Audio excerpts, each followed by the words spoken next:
It's time for MacBreak Weekly. Aaron Hilligas of the Big Nerd Ranch joins us. We'll be talking about new iWatch rumors, the 30th anniversary of Macintosh, and a beautiful movie Apple just made. You can do it too for a few $1 million, plus a lot more. Stay tuned. MacBreak Weekly is next. Netcasts you love. From people you trust. This is Twit. Bandwidth for MacBreak Weekly is provided by CacheFly at CACHEFLY.com. This is MacBreak Weekly, episode 388, recorded February 4th, 2014, Policing the Karmic Balance. MacBreak Weekly is brought to you by Squarespace, the all-in-one platform that makes it fast and easy to create your own professional website or online portfolio. For a free 2-week trial and 10% off, go to squarespace.com and use the offer code MacBreak2. And by FreshBooks, the simple cloud accounting solution that helps thousands of entrepreneurs and small business owners save time billing and get paid faster. Try it free for 30 days at getfreshbooks.com. You'll join over 5 million users running their business with ease. And by 99 Designs, the world's largest graphic design marketplace. 99 Designs connects businesses seeking quality, affordable designs with a community of more than 270,000 graphic designers. Visit 99designs.com/MBW to receive a free Power Pack upgrade valued at $99. Ladies and gentlemen, welcome once again to MS-DOS Weekly, the show where we cover the latest from Microsoft with its guaranteed certificate of authenticity. I'm Leo Laporte. No, this is MacBreak Weekly, and we will not be giving you any MS-DOS news. Although, as we go to press, so to speak, Microsoft has finally announced, after a 6-month talent search, that all along we had him right here in our midst. The new CEO of Microsoft, third in 30 years, is Satya Nadella, coming over from the business and enterprise and cloud group. He will be assisted by Bill Gates, who's stepping down as chairman of Microsoft to become a visionary. Either that or it's, bye-bye. John Thompson, who headed the executive search, will assume a role as the new chairman of the board. Both Gates and Ballmer will keep their board seats at Microsoft. For more information, please visit your local library. No, for more information, we did a breaking news special on TNT this morning. Really good special with contributions from Ed Bott, Paul Thurrott, and many others. So some really good analysis. That is in the TNT feed, twit.tv/TNT. It will be soon anyway, if you're watching live. Is it already up there? Wow. But it will be soon. And we're also going to put it in the Twit Specials feed because it really was a breaking news story. Meanwhile, we're back to Apple, and we've got a massive panel here. I'm going to start all the way from the left and go all the way to the right here. Starting on the left, it's Rene Ritchie of imore.com in his brand new set. Thank you for being on Twit this week. You were great. Oh, thank you for having me, Leo. Yeah, I'm still in progress of building it out, but I'm getting there. All the shelves are only filled up to what you can see on camera right now. You've got 2 iCEOs there over your left shoulder, both the stuffed one from Throwboy, and it looks like a bobblehead iCEO. That's the one that came out of Hong Kong, that sketchy place in Hong Kong. It was the Steve Jobs Ninja, or they couldn't call it Steve Jobs. Yeah. So it was the Ninja action figure, and you had to take the mask off after you unboxed it. That was shut down almost right away, wasn't it? Yep. I'm impressed. Very few people have that. Welcome, Rene, also here. Back from his travels. It's so nice to have Alex Lindsay of the Pixel Corps here. It's good to be back. Make sure you watch Alex's interview on triangulation this week. It was really fun. That was a lot of fun. An hour with you and ask about stuff that we can't, don't normally get to talk about. So welcome. Thank you for having me. He was assembling something that arrived just moments ago. I'm not going to show it now. Presumably your pick. Yes. We'll save that for later. Hey, also here from the Big Nerd Ranch, and I'm not insulting him. That's actually where he's from, the Big Nerd Ranch. Aaron Hilligas, always great to have you. What brings you out here? Leo, I'm just visiting for the App World Conference downtown San Francisco. Is it iOS App World, or is it all apps? It's all apps. Because you do teach Android development. We do Android and we do iOS. Yeah. We also do HTML, JavaScript stuff. Oh, that's very smart. We just shipped the new Objective-C book, the 2nd edition. Awesome. So you should get that. That's for beginners. I just started the old one, so now I got to do the new one. The new iOS book will be out in another month. Awesome. It's nice to have you. I have lots of questions for you, including a little talk about the Mac Pro and development and all of that. But let's also introduce Andy Anako from the Chicago Sun-Times. Rounding it out, who is that? That looks like Steve McQueen with a rather large gun in your... Steve McQueen basically making every person thinking, maybe I should have a gun if I look that nice with one. Boy, is he cool. He was the king of cool. There's even dying young, he makes look cool. Yeah. It's almost unfair. Yeah. Great to have you all. I guess that brings... since we mentioned Steve McQueen and a great actor who passed away, we should probably nod to what many consider our greatest actor of his era anyway. Philip Seymour Hoffman passed away at the age of 46 this week. Very sad to lose him. He was just incredible and a wonderful actor. So it'd be appropriate to mention him. I don't know if he used a Mac. An incredible actor. And such a loss. He was so young. Yeah. Let's talk. There he is. Beautiful guy. That's him in Doubt, where he played the priest in one of his best performances. But what wasn't one of his best performances? Magnolia. I think his performance in Magnolia was incredible. Brilliant. And then he kind of reprised that a little bit in The Master, which was one of his most recent films. Phenomenal. Go ahead, Andy. Well, and also Truman. It's everybody loves Capote. Yeah. Especially, I'm sorry, Capote. It's especially when you're throwing some guy the challenge of, here is a very, very iconoclastic looking guy who had lived his life in such an affected way that, are you just going to do the voice and do the hand gestures, or are you really going to make him into a real character? Oh, and so yeah, I mean, he blew me away in Magnolia, but that's the movie where it said, okay, I'm going to now add a new name into the list of actors of which I am a colossal fan. Played Lester Bangs in Almost Famous, reminds us at RSX. When you start going down his list, he made a lot of movies in his short career. When you start going down the list, they were all brilliant. I saw him on Broadway in Long Day's Journey into Night, and it was wrenching. You go out of the theater just drained. And somebody said of him that was why he didn't like doing live theater, because he did that every night, and it was just, very, very draining. Exhausting. Yeah. Brilliant guy, and a great loss. And, of course, it's a drug overdose, and that's what's really sad. It was unnecessary. But in happier news, Apple posts a manual workaround for mail problems in Mavericks. Woohoo! Yay! I have a workaround. I haven't updated yet. Yeah, don't update. Holy cow! Let me ask, more to the point, iOS 7, which really seems like a bug fest. 7.1, have you been? Well, see, nobody who's been playing with 7.1 can talk about it because you're NDA'd. Are we getting close? New beta today. New beta today. This was 7. 5, I think. 5. No, yeah, 5. 5 or 6. 5 or 6. Yeah, 5. So, how many do they typically do before they release the damn thing? 4 to 8. So they're in the ballpark. Beta Yeah, 5 just came out today. And they pushed out iOS 7.0.5, but that was only to iPhones outside North America, and it really only addressed a really important issue in China, which is an important market, but it didn't give the bug fixes that we so desperately need, globally. Do you, Aaron, when you are thinking about writing software, do you take specific versions of iOS or any operating system into account and program around bugs? Oh yeah, for sure. I mean, you have especially backwards compatibility. A client will come to us and say, this has to run on this version of iOS, and we have to make sure that it always works backwards with those, including all the bugs. And that's the most painful thing to do, to write lots and lots of code just to compensate for something that has already been fixed. Ask Microsoft. That's all they did with Windows. They're quite famous for it. There's lines of code in Windows specifically for an individual piece of software to make sure it works with Windows. That's exactly right. The amount of stuff you have to do to support legacy is insane, which is one reason Apple is very quick to kill older products. Much quicker than most companies, definitely. And it's a wonderful thing, being able to It's good for you. Things Not maybe so good for the guy who bought an iPad who suddenly finds he can't use it anymore, even though it's 3 years old. But Apple makes it really easy to upgrade these days. Yeah, all you need is money. That's a wonderful thing.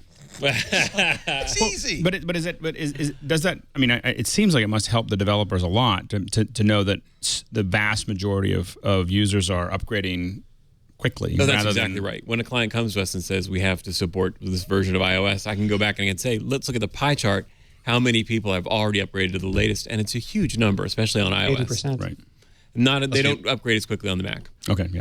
And it's a particularly big deal when Apple introduces a new feature for the operating system that has to be supported by developers. It must be a lot easier to make that sales point that, hey, I'm going to support this because it will immediately be drifting down into the majority of devices that are out there.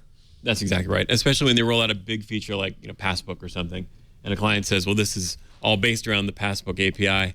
There's no point in even talking about anything before that. Right.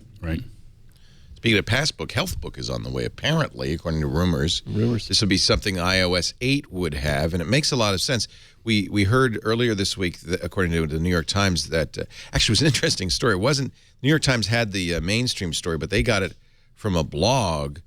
There's a lawyer who spends some time parsing the FDA's public calendar and pays attention to all of that stuff. Mark A. McAndrew, he's a partner with the law firm Taft, Stetinus, and Hollister, was browsing the public calendars and noticed this the week of December 9th.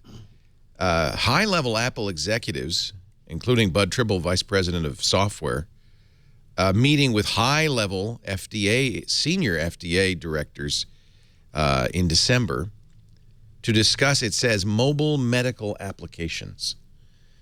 You tie that into this rumor about HealthBook, which would be kind of like, I guess, Passbook for health. That would be the kind of thing. Now, the FDA weighs in if an app makes health recommendations. So if an app says, slow down, you're going too fast, got to make the more. If they do that, then you have to get the FDA approval. And it's probably prudent, given how the FDA pretty much shut down 23andMe for not getting FDA approval on their genetic testing, that Apple would do that. But I was talking with Dr. Mom about this, and she's a physician, a surgeon. She also knows a little bit about FDA process. She says they don't have this kind of meeting unless you have something to show them. Right. This is not exploratory. Hey, we're thinking of doing this. What would you say? I mean, maybe Apple could have that kind of meeting, but more likely they were actually going. There'd be no reason to bother. I mean, you definitely have consultants and other people that can tell you how to get almost to the goal line. It's a matter of, once you get over it, really making sure that you're in that communication loop.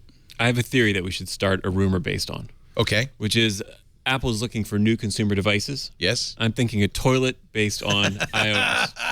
The iToilet. And it would make health recommendations like, hey, Aaron, maybe you should be eating more leafy green vegetables. You know, more roughage, Aaron. More roughage in your diet. You're killing me here. Oh boy. Actually, that being you able to mock control that, but Frank, well, I don't want to get too detailed here, but that probably would be a better metric of health than just something on your wrist. Right. Third joke Easier I can't sampling. make. Another joke you can't make. The iPod. I'm just going through the list, and you have to get through 7, 8 to 9 before that's maybe sort of okay to say. I'll just pass. I don't know. Ever since I bought that fancy toilet, I've been talking about my butt more. Wouldn't it be great to have that fancy toilet being controlled by your iPhone, though? You're the guy who made me buy that fancy toilet. I know. I have it. I have a fancy toilet too. Alex, in wagered Japan, me, you know what they call that? They just call that the toilet. The toilet. They don't, is this a Toto? It's a Toto Washlet 500. One of the top of the line nice. ones. You have a very clean fanny, I'd imagine. Actually, Please, Mark, I have a fancy toilet too for possible title. Actually, it's not as thorough as I had hoped.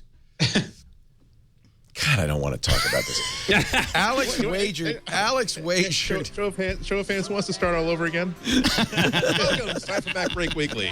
Great panel today. I was going to start talking about technique, but I just felt like I should stay away from that. Headphones coming off. Afterwards, let's you and me. So, Andy's headphones just rushed off stage.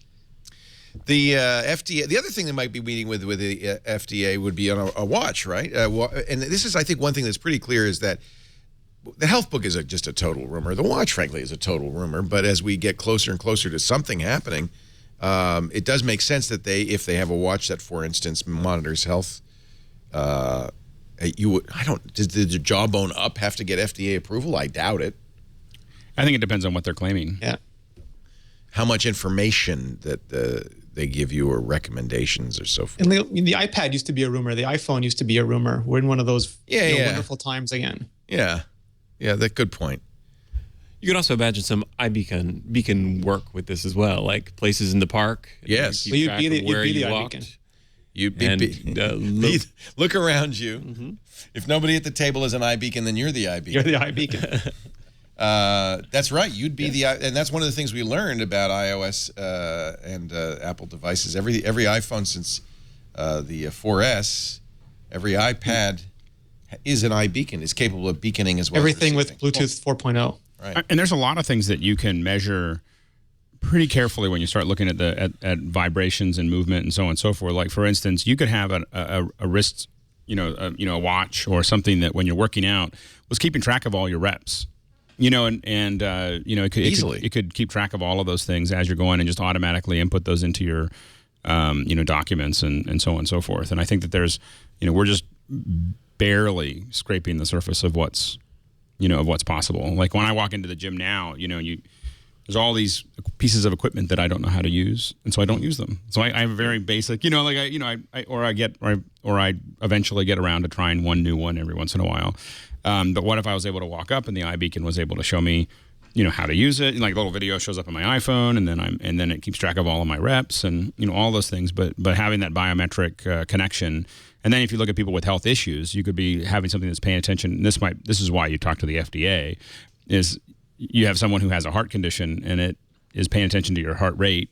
Mm-hmm. If your heart rate changes dramatically or does other things, get to a surgeon. It sends an alert. Yeah. At least alerts you, if not alerts everybody. Or even something as simple as if you have someone who is like a high risk sort of person, you could simply say, please send an alert if there is an unusual disruption in the level of activity in this person, because you can watch someone's movements for hour, day to day, and you can realize that it is very, very unusual for there to be no motion off of this device from 2 p.m. until 5 p.m. in the afternoon, which is not automatic 911 call, but it can be, okay, please contact this person and just have them call the device and just see what's going on. Yeah. Especially with an aging population. Yeah. Yeah. Fred Wilson, who's a venture capitalist, principal of Union Square Ventures, and has invested in a lot of the companies that we now consider, stalwarts of Silicon Valley, is very excited about the idea. He says, we've been looking at this sector for a while. One of the things that has kept us from making investments is the sense that all this data capture is soon going to happen in the phone itself. Once that happens, things could change pretty rapidly. The key, he says, will be APIs. Mm-hmm. My big question is Apple going to give its users, or developers more importantly, an open API to send their health and fitness data to third parties they authorize? They do it with the M7 already. I mean, the M7 wasn't proprietary to Apple. Fitbit can tie into it, and Nike can tie into it. And one of the things, these reports are really awesome, and blood monitoring and hydration level monitoring are fantastic. But I think also it's important to set the expectation that the original iPhone and the original iPad were great, but the iPad Air and the iPhone 4 were fantastic. And whatever we're going to get soon is not going to be as cool as what it's going to be when Apple actually gets all these technologies implemented. I think it's going to be primarily motion sensor based. Assuming we actually see these things come out into real products. And the other thing is that when it comes to making a better camera, that's something that's accessible to absolutely everybody. When it comes to fingerprint authentication, that's again a problem that everybody faces and everybody wants to solve. There are a great many people for whom they don't really necessarily care that they would never use the health features of a phone, and it wouldn't really affect them at all. So it seems as though as I've been reading these more specific reports, I keep asking myself the questions of what are the different ways in which Apple could want to make this feature happen. One of them would be that we want to see that there's a health enthusiast market that hasn't been tapped into right now, and we're going to make a phone that is specifically pitched to be the best phone to have if you are a health enthusiast. There is the second way, which is that we feel as though we can make this into an advantage for an aspirational purchase, where people who feel as though they really should be exercising more and moving more. And hey, of these two phones that I'm sort of half and half on, this one will help me keep a healthier lifestyle. But I think that as I was thinking this through this morning, I think the third one is really the truth of the matter. I do think that this is an area in which Apple feels as though they can help improve the world by improving health, and that this is a simple and elegant thing that they could put into one of the most popular handheld devices and pocket devices in the world. So I really don't think there's so much creating a new market or trying to create a strategic advantage. I really do think that inside Apple, they really do feel as though this is something that every device can be doing that would materially improve people's lives. We can do it, so we are going to do it. Yeah, it's like textbooks were 2 years ago, the whole textbook and iBook author movement. Yeah, but Apple really didn't reinvent textbooks. That's been a flop. I would say. It's aspirational inside Apple. Like they believe deeply in education. They believe deeply let's make in a health, difference. Let's pick stuff that yes. make a difference. Meaning that I don't believe that these, if again, we're all assuming that this is all going forward, that if Apple makes iOS 8 into a very, very health-centric operating system, or at least the most aggressively health-forward mobile operating system of the planet, I don't think that they would label it a failure if 3 years from now they find out that only 18% of users are actually using those features, and that nobody is factoring that. They're going to say that, wow, we've got 18% of the people who were not going to be exercising before are now exercising. We consider that a win. But I think it's going to be more than just motion. I think we're going to see a whole lot of medical monitoring devices that have Bluetooth in them. And that's how we'll monitor blood glucose levels, for example. Yeah, you don't want to watch pricking your vein every 5 minutes. Fred also talks about, when in context of APIs, he says, I envision a future where at my doctor's office, there's a button that says authorize with HealthBook, and I push a button and that stuff from HealthBook that's in my phone goes right into the doctor, or my gym's mobile app, my health insurer's web app, a host of other places. That's the privacy concern of some people, that we don't want the health insurers to get this information. I think that's something that starts off as a feature turns into a requirement. I mean, you look at like what's happening now with the requirement now where they're talking about forcing cars to talk to each other. You know, at first it was like, oh, this would be a cool technology. And now they're talking about requiring it in all the cars, which means that you'll never be able to speed again. You know, because eventually that's all going to have to go back out. No more fender benders either. No more fender benders, but there's just a lot of, it takes all the, and of course everyone, when that actually happens, I think everyone's going to want an automated car because it'll be no fun to drive anymore. You know, so you're like, why bother? You know, because if you. So here we are talking about iOS 8. This is in fact the HealthBook rumor really implies that iOS 8 as a whole will be health focused and wellness focused and sensor focused. Well, I mean, as much as the last one was Passbook focused, I mean, I think the HealthBook name is not chosen, randomly. Again, I don't want to be the negative Nelly here, but this is Apple does this all the time. Passbook never lived up to its promise. Has not yet. Well, they're really patient. I use it all the time. Amazingly patient. I think of this more like CBS hiring David Letterman for the 11:30 slot, where they can say, where if you're on the outside, it's not you can for say everyone. No. What I mean by that is that you can say that, okay, so great, so they got Letterman and he's at 11:30, but still Jay Leno's kicking his butt every single night. That was a bad mistake. It's like, no.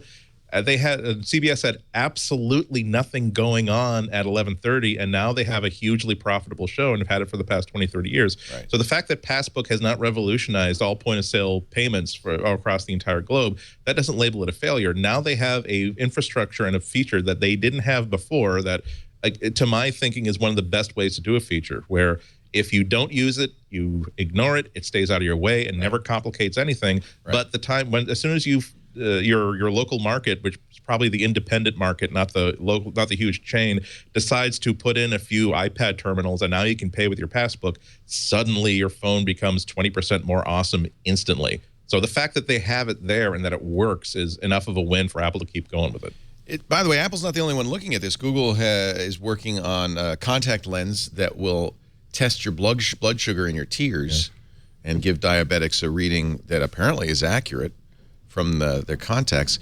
The key, I hate to see Apple does such these closed universe things. The key, I think Fred was right, is APIs. If you have interoperability and a Google contact lens can talk to HealthBook, can talk to your phone, more power to them. I guess Google would probably favor Android. Yeah, maybe, but Google has a tendency to start in Android and then move to iOS. I mean, Google does usually, and often the other way around. I mean, the iOS stuff is the best stuff out there. But this stuff needs data, and you have to think that Apple's going to want to collect data, and they're going to need to have those API endpoints coming to it and going out of it. Yeah, and who's the data company? Google. They built their company around data. So they'll give core location to Google Maps on iOS. Right. I would hope that they will bury the hatchet and. Because it's good for everybody. Apple, it's good. It's going to save lives. Do it. They're going to keep swinging the hatchet, Leo, but they'll do business while they're swinging it. Do it for the children, Apple. It's for the children. Well, I think that what's interesting is also that across the board, we've been talking about the measured life for a long time, and we're about to see, I think, just an incredible explosion over the next literally 24 to 36 months. Where suddenly, it's your location with iBeacon, it's your health with these different bits and pieces, but It's just going to be a whole different level of measurement related to what you're doing. The irony of this, of course, is Google did something like this. They had a Google Health product, which they killed. Microsoft Health Vault is really the dominant one right now and does, in fact, interoperate with a lot of stuff. This might be another case where, just as with tablets, Microsoft's been there for years, and then all of a sudden Apple steps in and makes it consumer-friendly and takes it over. These are apps and devices that work today with Health Vault, and it's a broad range of stuff, including not just the Fitbit, but CVS Pharmacy, import your lab test results, American Diabetes Association, Aetna Personal Health Record. I mean, there's a lot of stuff here. This is all compatible with Health Vault right now. That's sort of a signature thing. I was just thinking about this morning when I was doing my dishes, believe it or not, that this is the thing that people overlook about Microsoft. Specifically, as I was thinking about the CEO, I don't just like wash dishes and think about Microsoft and a little bubble with a heart in it with Bill Gates in it is over my head, everything like that. I just want to make that clear. But I mean, this is what Microsoft sees its role as. They are the company that keeps the lights on. This is the company that keeps clean water coming into the house. They really make all of their coin and all of their reputation on fundamental services that people don't particularly care about but absolutely need. That services don't really call attention to themselves until they stop working. I mean, Windows is like that. Microsoft Office like that. These infrastructure things you're just talking about are also like that. So that becomes part of the conversation when we talk about Microsoft, Google, and Apple and what they do best and whether somebody is lagging behind because they've never been able to make a good phone or not. Right. There's also this thing at Apple where there has to be bad versions of a product in the market. They have to be able to identify the problems. Like the computer has to suck for them to want to make a Mac, and the Trio and the BlackBerry has to not be, has to make Steve Jobs really angry when he wants to make an iPhone. And to this day, I mean, you look, that's absolutely true. If they can't identify problems in a market that they think that they can make a substantial difference to, and it's a large enough market, they're not going to enter it, which is why they're never really early in any market. Yeah, every time they talk about their own products or the development of their products, they usually talk about the pain points and the friction points and other existing technologies. They rarely come out with something that we've never, ever seen before. So their inspiration usually comes from looking at something else that's out there, not wanting to build another one of those, but seeing an opportunity in the failures or the lack of, for lack of a better word, vision in these other devices. Chad's been doing this, I guess, for a while. This is an app called MyFitnessPal that you use to... Of course, it's always the fit ones who are keeping track of how many calories they eat.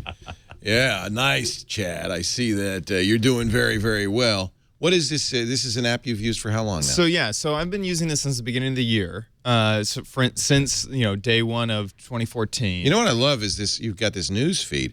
Chad is logged in for 30 days in a row. Chad has burned 241 calories. Chad is logged in for 25 days in a row. Why can't you be more like Chad? Why can't you be more like Chad? Because I don't have any friends on MyFitnessPal. But it would, if you had friends, they would appear there too. Right. And the thing I like this is it look at all the things it works with. Like you guys are talking about the quantified self, and I feel like I'm living in it right now because my scale talks to MyFitnessPal, my Fitbit talks to MyFitnessPal, and you can use all sorts of stuff to plug into it.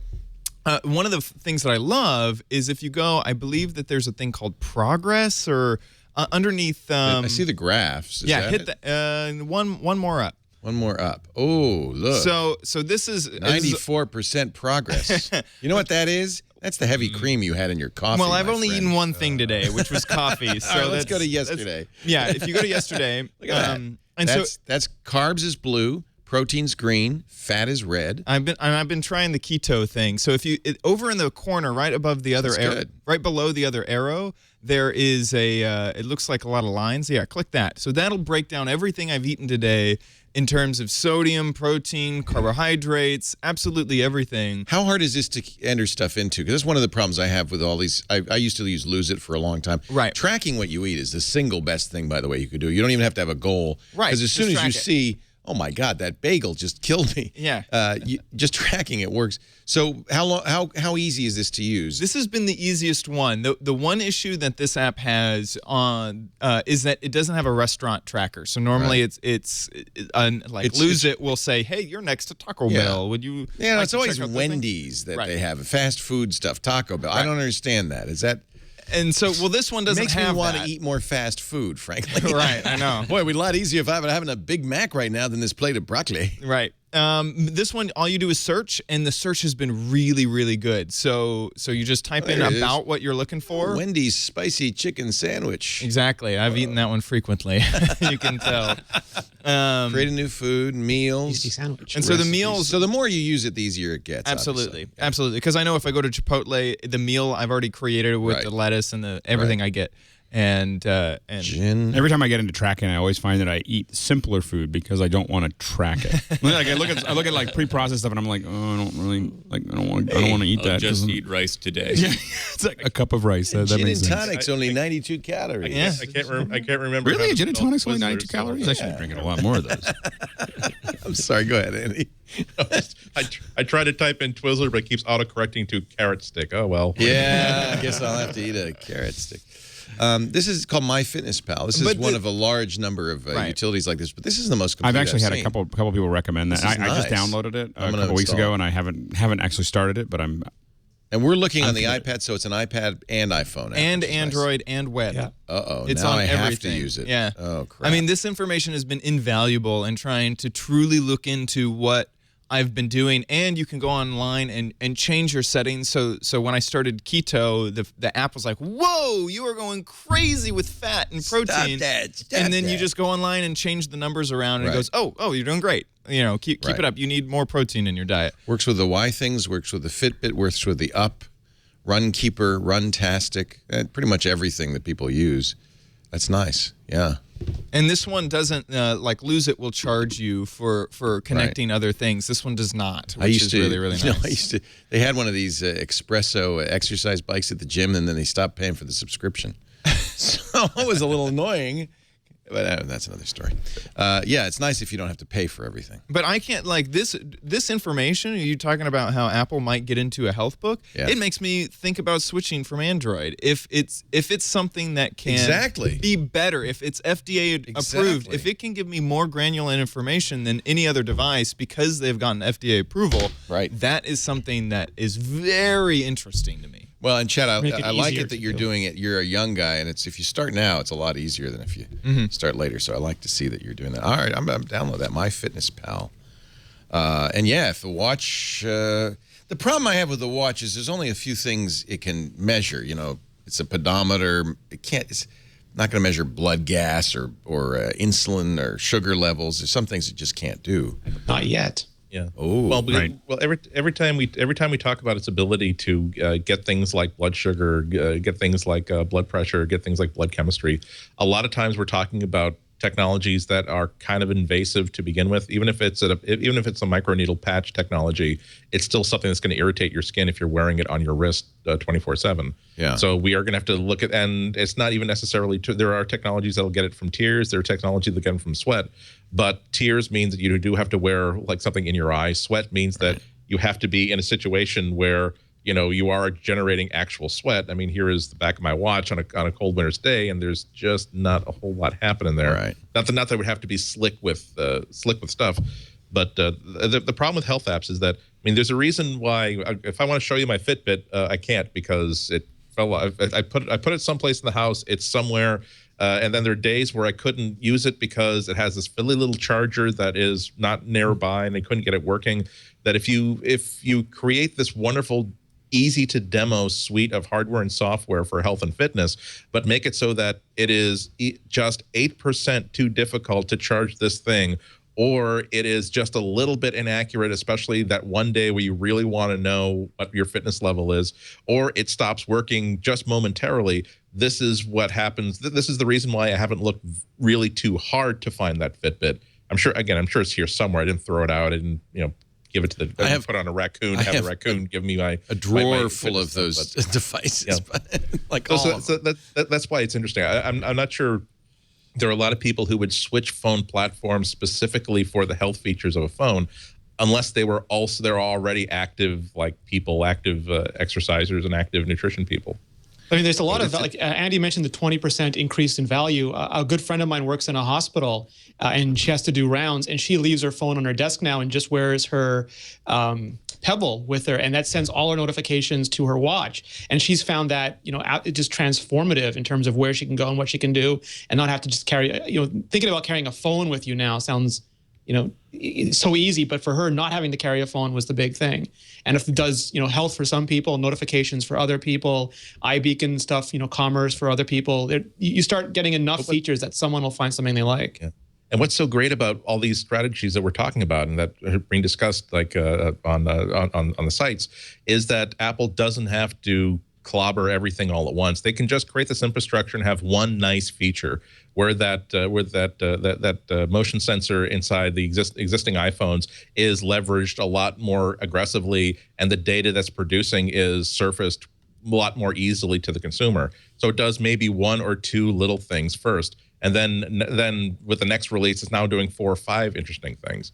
And so Apple could take a couple or 3 years to make the iPhone and iOS into the single most important fitness-based mobile device out there. So again, they don't have to kill it with the first release. They can just do one little feature and just make that so nicely done that people will sort of emotionally invest in it and use that one little feature every single day. And then maybe a year from now, they'll spend $50 for a little watch. And they're so attached to the infrastructure that they will remember to charge it each and every day.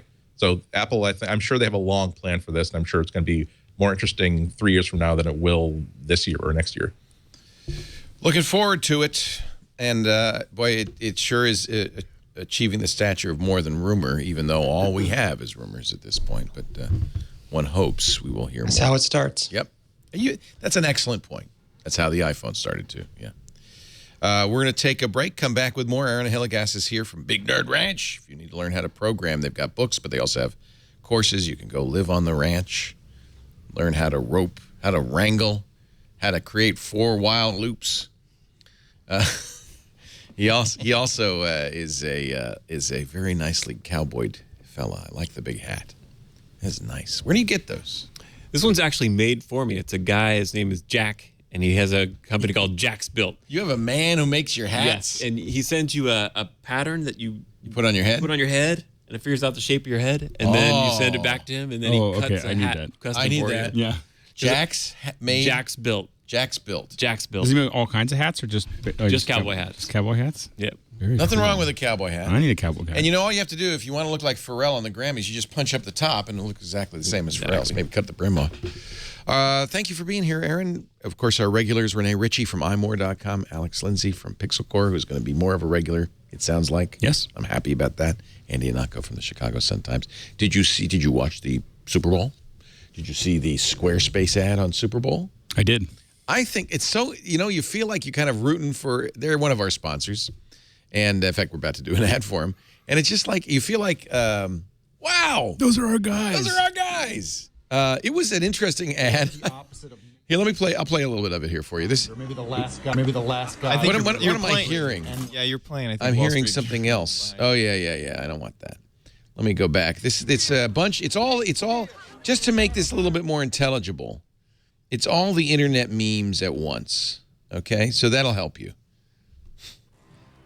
There's a baby. Your funny words here. That's Icon has. So this person is.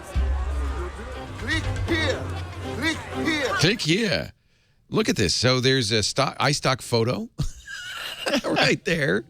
Abe Lincoln, girl in a bikini, band guy. I don't know what the nuclear guy is. Virus one. Oh, he's the virus. Like this. 31% off. Lower your mortgage. People who bought this also bought this. Epic fail. Change what the web has become, but we can change what it will be. A better web starts with your website. I think that's kind of fun. It certainly gets your attention. I don't know what people think Squarespace is when they see that. So let me fill you in. See, that was we got your attention portion, and people get the word Squarespace in their mind. Now, when they're listening to us and they go, oh yeah, I heard about that thing, I can tell them what it is. It's hosting, plus the best content management system to give you a really good place to put your next website, whether it's a blog, a portfolio, if you're an artist or a photographer, maybe your e-commerce site. Couldn't be easier to create a site with Squarespace. You don't need to know any code, but if you've been to Big Nerd Ranch and you know CSS and HTML and you're ready to do it, they have a developer platform with a beautiful editor that's got syntax, color-coded syntax and all of that. The design templates you start with are stunning. In fact, the best way to find out about Squarespace is to go to squarespace.com. You can all go there at once. It doesn't matter. You cannot bring a Squarespace site down. Oh, look, there's the link for the ad right on that. And you'll see a big Get Started button. You click that Get Started button, and you will, well, I'll do it right now. I'll show you. You know, I saw... Well, this is interesting. Something's going on. I moved the mouse, and the parallax is... They know CSS. That's slick. They know CSS. You click Get Started, and it'll show you all the templates. I'm sorry, Alex. What were you going to say? I was going to say I get an ad for the Super Bowl for one of the someone that does online stuff, and I went to their website, and it was down. Like it was down. Yeah, and I was like, Maserati. So the first time they'd ever run an ad in the Super Bowl for the new Maserati Ghibli or whatever it's called, their site's down. Yeah, Alex and Annie, I think was the one. Alex and Annie went down. It was just. What is like Alex and Annie, by the way? They make like bangles or something for your I wrists keep or saying something. I saw like, those ads 100 times, and I still don't know what they are. No. What was interesting though is I went to their. I don't know what they are. And I still don't really know what they are because their site was down during the Super Bowl because they weren't on Squarespace. Okay, so it's like if you're gonna spend $4.5 million on a Super Bowl ad, you should at least make sure that. Yeah, you gotta make sure you got that. Alex and Annie, Maserati. May I introduce you to Squarespace? You cannot bring a Squarespace site down. I don't care if you buy a Super Bowl commercial. And by the way, they could have just done a cheap Squarespace site. It's free for the first 2 weeks. Right. Made that the site, used up all the bandwidth, and then moved on if they wanted to. Squarespace is so great. If you decide you want to stay, they have some amazing pricing. You're going to get the best hosting in the world. These great templates, easily customizable. You don't need to know any code. Every site is unique on squarespace.com. They don't look cookie cutter. They've got great 24/7 support from New York City. If you want, you know, the problem is the support guys, the accents are pretty strong. Yeah, what do you want? No, I'm just kidding. That's a joke. So, hey, you have a problem with your website, I can help you there. They are really nice guys, and they really do care a lot about you. Squarespace has a great webinars page where you can learn how to use Squarespace. And Price the support is is too. incredible. The what? In the support. So when you're building That's what I'm talking about, something goes wrong and you immediately get response and they show you how to fix it. And the big thing is also is when you're trying to edit, when you have a company and you're trying to, our stuff is all Squarespace. Yeah. And one of the great things is that anybody can edit the website. I mean, you know, that you give logins to. It's not like I have to call a coder to design a new page. You know, I can simply just have somebody go in there and fix things. Yeah, I love it. Price is right, too. When you buy an annual plan, as low as $8 a month, for that you get your domain name free. Now, I think a lot of people are going to go with the middle plan, the professional plan, because it's unlimited everything. Not only can you not bring the site down, but even if you had an ad in the Super Bowl and 1 million people went and saw your site, it wouldn't cost you more because you have unlimited bandwidth, unlimited pages, unlimited galleries, unlimited blogs, unlimited storage, e-commerce for up to 20 products. So you can even test their e-commerce platform for $16 a month. If you want the full e-commerce platform, it's just $24 a month. I'm telling you, shop around. There's nothing like it. And that includes unlimited products, digital, physical services, real-time carrier shipping information populated right on your page, label printing via ShipStation, integrated accounting from zero. This is just fabulous. They'll help you with taxes. They'll help you with inventory. And $24 a month. And they don't take a cut. You got to love them. Squarespace.com. Visit them. If you decide, first thing to do is, of course, just get started, and you can get the full run of the place. You don't need to give them a credit card. Put your stuff in there. You can import all your existing content. If you decide you want to buy, though, I would ask you one thing. Just use the offer code MacBreak number 2 for February. MacBreak number 2. And just MacBreak 2. Don't write the number 2. Just MacBreak 2. And you will get 10% off, which is a great deal if you buy the annual plan. Squarespace.com. Use our offer code MacBreak2. We love them. Yeah, and Maserati and Alex and Annie, you'd think you buy it $4.5 million for a Super Bowl 30-second ad. Yes. You would do something. You ever thought about a Big Nerd Ranch ad on the Super Bowl? Oh, yeah, definitely. Yeah. Well, you know, coding is all the rage now. You know? It is. Everybody wants to be a coder these days. Yes. Did Hour of Code must have helped your business? Yeah, I mean, all the awareness about coding and the importance of controlling computers instead of letting them control you is good for us. Yeah. Yeah. Yeah. 30th, Apple did not have an ad on the Super Bowl, but they released at the same time as the Super Bowl a really kind of gorgeous video, which was shot by Ridley Scott's son. Ridley Scott did the original 1984. Well, if you look at the behind the scenes, Ridley Scott was in some of the behind the scenes for this as well, so he's definitely involved. This is the 90-second version of the ad. First of all, the fact that this shot is shot on an iPhone is kind of mind-boggling. In 36 hours. Yeah, all in one day. Alex, how do they do that? How can you get an iPhone to look that good? Anything special? Managing exposure. They've got, if you look at the behind the scenes, they definitely used a lot of great rigs. So while they shot it on the iPhone, it's not like they were handheld, right? With the iPhone. I mean, they're using jibs and movies. Well, you see the motion of it and stuff. Well, that earlier shot where it was going up in an elevator. Yeah. Things like that. These are really... But if the behind the scenes is as interesting as the ad. Right. Because you're really seeing... Well, let's look at the behind the scenes. Actually, let me see what the ad is, and you've all seen it by now. Is kind of people using Apple products, not just the Mac, but iPad and iPhone, in real life to do a lot of amazing things. Behind the scenes Apple ad. Let's see if I can find the behind the scenes video for the 30th anniversary. That's actually, for our audience, that's a lot more interesting than the ad. So. 10 countries, 15 locations. It's the whole of January 24th for 36 hours. Wait a minute, January 24th? They did it a week ago. Yeah. That's impressive, too. Yeah, absolutely. All right. In Australia. I want to see the surfer running out. So that's Ridley Scott's son directing it from a control center. He had photography. I mean, obviously, he didn't go to 36 countries. Right. Had 15 crews. Finishing on the west coast of the Wait a minute, look at that rig. Holy cow. United States of America. It's a full... This is ridiculous. Keep watching. It's a movie-sized dolly. And you can see what they're doing is they have an HDMI out of the camera so that you can send. They're not recording on the camera. Oh no, they could be recording on the camera. They probably did for this, but they had a video tap. But they have a video tap so that you can go back to him so he can see what's coming out of the video tap. Because you're not recording that because it's what the video tap has is the interface. You saw that earlier with him. You don't want that. It's just doing a screen mirror so that he can see what they're shooting. Got it. As you can see, we got Seattle, Tokyo, Paris, Aspen, Los Angeles. Each crew has... Whoa, that gimbal is something. That's unfortunate. I think that I'm not... Because you want it, Andy? Is that why it's unfortunate? I don't know. It's like if they had not shown this and they just simply said this was all shot and produced on an iPhone, that would have been great. But now it's like, so if I've got $80,000 worth of gear plugged into this and crews worldwide, I can shoot nifty videos with just my phone. one day, Alec. Andy, just one day. If you gave yourself a month, you wouldn't need the gimbal. But the point is that the video is still iPhone video. Yeah. So I give them credit for that. Again, it's cool. It's just that I don't know. It feels vaguely like when they do those extreme home makeovers. Yeah. Where they said, well, rather than just simply raise $180,000 to buy you a much better house and maybe $50,000 to get you medical equipment, and we're going to basically do 80 times the amount of work to do something extremely flashy that gets the exact same results. Wait a minute. I like this guy in the crane. Hold on. He must feel a little silly.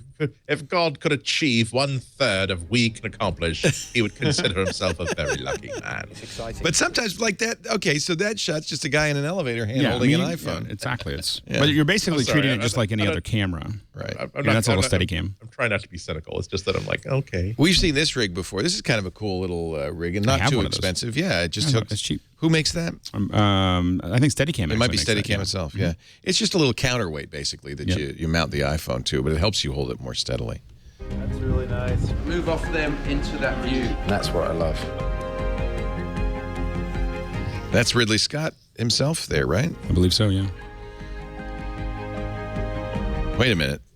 Was that an iPhone? It looked like an Android phone. We've got a ringer. Look at that. That is so cool. You're right. The behind the scenes is much more interesting. The essence of the moment. That's I believe. Truthful. Wow. That little arm, is that the company that does the boom arms that we've talked to before? That's pretty cool because it looks like a sound boom, but only at the end they've got a. It looks like a K-Tech. K-Tech makes that. That's the company. Yeah. That's kind of cool. But see, you could no, do it's that. not. It's just that's just a boom arm. It's another boom arm. Yeah, but you could definitely do that. It's steel. The tool company, but that must just be a sticker. I don't think that still makes. Being truthful, as seen through the prism of this device, I think is really rather lovely. Very nice. I want that control room. Yeah, which is built on a Awesome. soundstage. It looks You like. can't fight in here. This is the war room. Really nice to watch the behind the scenes. I think that's really, really cool. It really is cool. Yeah. All I'm saying is I think I want to like sort of fine tune my comments earlier. It's a fine commercial. I just think that it would have been a lot of people I think would have found it more inspirational if they had stuck to budget of no more than $100 worth of accessories for any one camera that's being operated. Because the iPhone can shoot video that is amazing. That if you're applying the correct technique and the correct storytelling to something, it almost doesn't matter that you're shooting it on a phone, especially a phone that's this good at video. Yeah.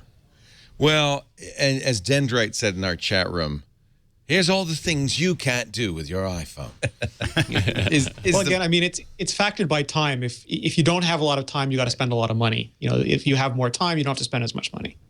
That's how I look. I was a little bit disappointed, like Andy was, but then I remembered 36 hours, not a bad job. You know, you could do all.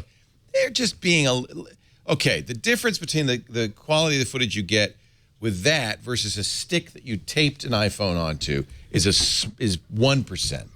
You could get 90% of the way with just crap lying around the house. Yeah. You could definitely with a couple $100 of additions. If you spent no more than you spent on the iPhone, so say $800 or whatever, you could get a bunch of little rigs that you could shoot a pretty incredible bit with. I think what I would love to see is like a Top Gear style challenge where each person, you get 3 or 4 different directors.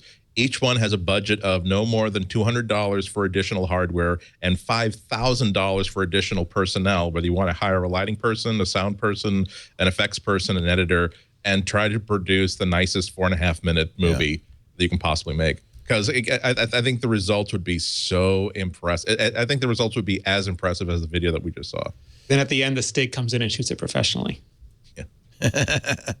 The Apple, of course, has this website that's associated with the 30 years of the Macintosh, and they do have a page on in greater detail on the making, including the video we just saw, and images of the setups, and how how they did it and where they did it and all of that stuff. It's kind of cool.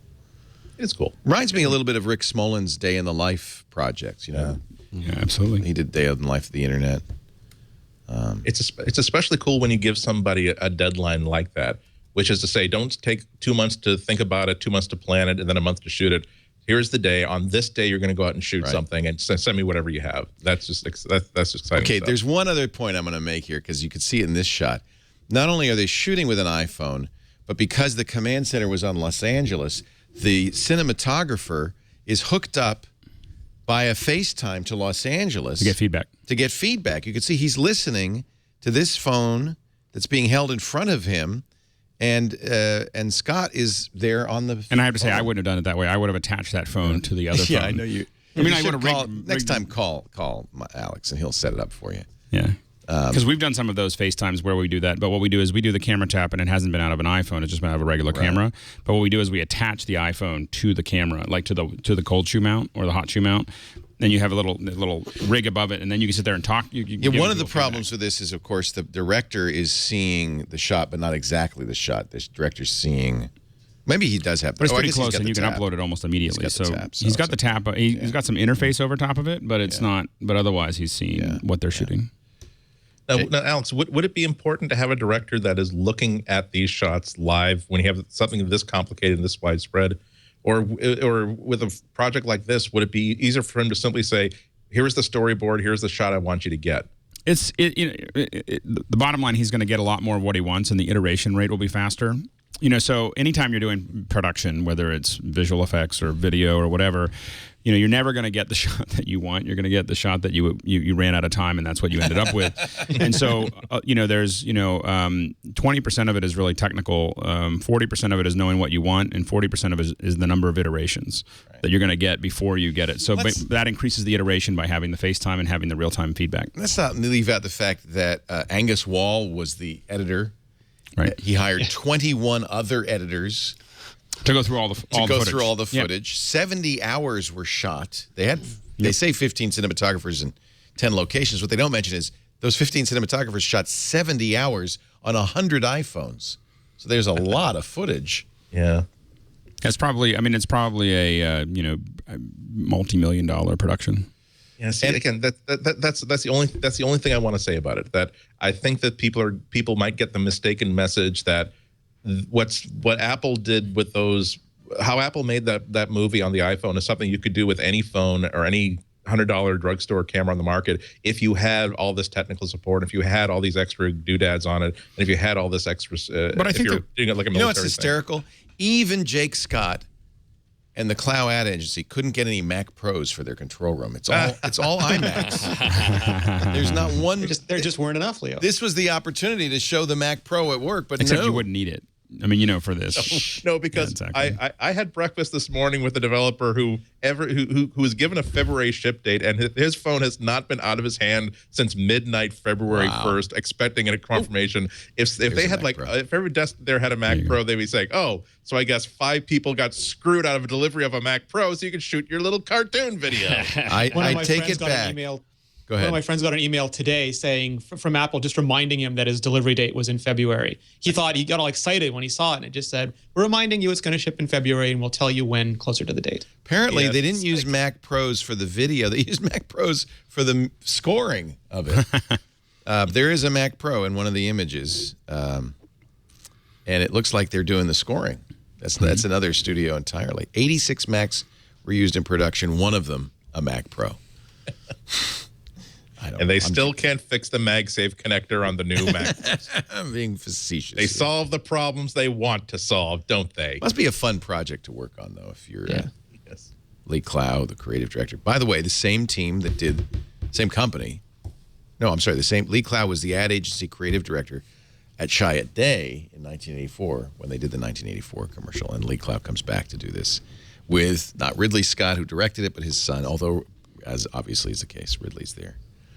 Boy, this is really cool. But I think that one of the things is obviously this is part of a ongoing push that we're going to see probably all year. Made with a Mac kind of stuff. Well, it made with an iPhone or an iPad. I mean, I think that one of the things that distinguishes the iOS from all the Android applications is that it is more of a, the Kindle specifically the Kindle is much more of a consumption device, and what they're trying to get people past is the iPad and the iPhone are not just consumption devices; they're creation devices. And if you want to create something, we'd like to have you join our crew. Think about that when you're buying your tablet, when you're buying your phone.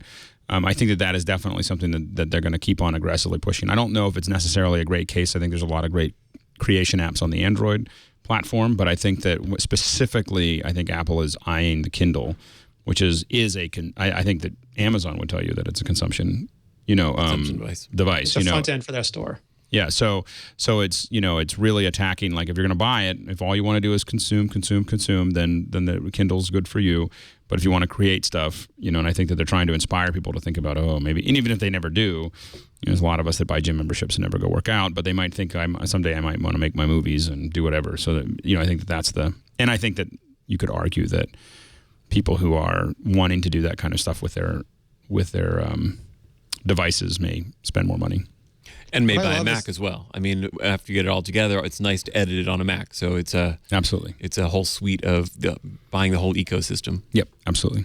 What's nice is that they're telling the story again. And for a while, they'd stopped doing that. And, as much as it just works before, now they're really hitting we believe. Right. And they keep doing these technology alone is not enough. And the more they do that, the better. Much better. Although, I got to say, there are other phones that have optical image stabilization, 4K video. I mean, there's... They got to tell that story. Yeah, but they need to tell their story. Yeah, but they're doing a much better job of it because I don't think that the iPhone has the best camera on the market today. But in terms of, I've taken a very good picture. What are the apps and what are the services I can use to do something really, really great with it? I still want that to be on an iOS device as opposed to an Android device or a Windows Phone device. Well, worth visiting if there were an app so I could take pictures with the Lumia 1020 and then put it into the iPhone for iOS thing with just one tap, that would be ideal. Well worth visiting apple.com/30-years. That's their 30-year site. You could see the making of the commercial, but there's a wonderful Mac timeline as well. They're getting great with these microsites. And this is nicely done, I got to say. A lot of CSS. Oh, yeah. Well, the other thing is earning their money. Yeah. Have we ever seen Apple so interested in its own past before? Never. Remember, Steve Jobs very specifically said, no, we don't look backwards. We're not going to celebrate the 25th anniversary of Apple. Let's ship those boxes and boxes of crap of old stuff to a university because we don't want them cluttering up here. And I think that's a good thing because part of what makes Apple so great is its history. It's not a newcomer that's trying to feel its way out or trying to do things go from product to product to product. When you look back on 30 years, it's sort of like when you look back at 30 years for a performance artist where, being in a kiddie pool, covering yourself with gravy, and then lighting a Tahitian flag on fire, you don't get it. But when you see the 30 years worth of work they did before that, you see a continuum and a sense of purpose that makes the iPhone 5S not just the iPhone 5S, but the residue of 30 years worth of thinking behind the relationship between humans and technology. One of the things I think is really interesting is when you look at the years on the Apple Store, is they really were pretty good at picking out the classic Macs of that year, of that progress, because a lot of us will talk about the 8500, the Power Mac 8500, which was just a classic, or the 8. I don't think the one that I think would be missing there is the 840 AV, if anyone remembers the 840 AV. Although they do have, oddly enough, the is it the Mac TV, the Apple TV? There's the 20th that was not anniversary Macintosh that didn't sell. There it is, the Macintosh TV. Yeah. I don't even remember that. Robin and Rand Miller, who did, of course, Mist. Really, this is fun. The Macintosh TV, not to be confused with today's Apple TV, the first Mac with built-in television capabilities. Yeah, I'd had it. I remember. I almost bought one. Yep. It was just like the timing because I was like, I could just replace my TV with it because I had a tuner. Wow, I do not remember that, and I thought I'd owned every Mac there was. It's not the Pippin. It was the only black Macintosh desktop until the introduction of the Mac Pro. So I have one of the 2 Mac Black desktops. Really fun to. There's Hans Zimmer. Gorgeous site. Yeah. One of the original Buggles. It's a nice webpage. Nice web. I like to pick the least important thing Hans Zimmer ever did to mention as his credit. Well, when Raul Julia died, his screen credit was Raul Julia, star of Mortal Kombat 2. Orson Welles and Transformers the movie. This is neat. It's fun to go through these old Macs, look at them, and all the things people have done with them. This is beautifully done. It's museum quality. All right, we're going to take a break. We come back with more. We'll talk about iBeacon. It was used at the Super Bowl. Don't know how it worked, but we'll find out. Maybe somebody knows. Apple had a great quarter. We did talk about that last week. Didn't help Denver find the end zone, did it? No, it did. My one sports joke I can make. I'm watching the Super Bowl, and I completely forgot that my arch nemesis, Paul Allen, owns the Seahawks. One more reason not to like him. Saw him up there taking the Vince Lombardi trophy. Yeah, congratulations, Seahawks. As Richard Sherman said, the 49ers are the second best team in the NFL, not the third. MacBreak Weekly brought to you by FreshBooks today. I know, sport ball, no interest. I know. The simple cloud accounting solution that helps thousands of entrepreneurs and small business owners save time doing your invoices, doing your billing, get paid faster, even keep track of expenses, track your time as well. FreshBooks, it's a simple cloud accounting solution that makes it possible for you to do your work and get the accounting done. That's was always the thing I didn't want to do. Send out those invoices at the end of the month. And this is when I was working in Canada, so I had to invoice people in dollars Canadian and dollars US. It was crazy. FreshBooks handled it all. multiple currencies. The invoices went out. There was even a pay him now button on the invoice that made it very easy for my clients to pay me. I just love FreshBooks, and I want you to try it free for 30 days. If you go to getfreshbooks.com, you can do everything on FreshBooks site. Enjoy it, really get a sense of it. Do it for this billing cycle, and I think you will immediately see the value of FreshBooks. It's very affordable. Cloud-based solution. No wonder 5 million users are running their business on FreshBooks. Getfreshbooks.com. And here's the delicious part. FreshBooks is offering MacBreak Weekly listeners a birthday cake. If you sign up for FreshBooks, the free trial, when they ask you, how did you hear about us? Say MacBreak Weekly. You'll be in the drawing for a daily birthday cake. Could be your birthday tomorrow, even though it's not. GetFreshBooks.com. Make sure you tell them you heard it on MacBreak Weekly, and you can try it free for 30 days and get in the drawing for a birthday cake. By the way, a very good cake. It's tasty. We've gotten one. Excellent. Yeah, that was just a weird coinky-dink, I hope. It was, yeah. You didn't rig the contest or anything, right? No, in fact, we weren't sure if we were allowed to have it, and we called them. They said no, it was totally random, and it was somebody years ago. But yeah. Good review, I thought, from Dave Gerard in Ars Technica. Very long. Well, that's what Ars Technica is famous for. Of the brand new Mac Pro, we're starting to see reviews as people, finally get them. And what a lot of people have pointed out is that the Mac Pro is an incredible deal. Yeah. And that's something that's not obvious when you see a computer that starts at over $3,000. He reviewed a $6,500 version with the 8-core Xeon in it, 32 gigs of RAM, dual FirePro D700s. He upgraded the card. He said you could not buy AMD FirePro D700s, 2 of them, for that price. Or certainly the processor alone is $2,000. Right. So the price is, he says, Apple is really giving you a deal. If you need this stuff, it's a good deal. Now, if you don't need it like me, it's stupid. We're buying it anyway. You're doing it because you just love how beautiful it is. Now, as a programmer, what's interesting about this review is that he compares it with the iMac. And he says, unless the software is optimized for this situation, no point. There's no point in it. And so Apple is sending a clear message to developers that it's time to start thinking multi-threaded so that you can use all the cores at the same time. And also start thinking about OpenCL, which is the library we use to talk to the GPU to do general purpose computing. Right. And if you're not really working the GPU and all the cores, there's no point. It's not going to be faster compiling even because you get plenty of speed on an iMac. Sure. He points out that the FirePro W9000, which is very similar to the D700 Apple's selling, retails on Newegg for $3,400, one of them. Right. So he says it's a lot Apple of power. charges $600 for the upgrade to dual D700s. So it really, he says, in fact, if you do need it, you should be upgrading to the D700 for $600 because dual D700s are better than dual D500s. I say go all in. Go all in. He points out that the processor he got, the 8-way processor, is $2,749. It's unbelievable. What I love about this computer is how quiet it is. Yeah, it's you have one. You put your head. Well, I don't own one myself yet. Played with somebody. It's I keep forgetting to bring it in. Just February, just starting. I don't know why I forget. Because you love it so much. I forget to bring it in. I forget to bring it to. Alex wants to play with it. I'll run home today and pick it up for you. A likely story. He does say that if you can now get third-party RAM upgrades, and that's probably a good idea.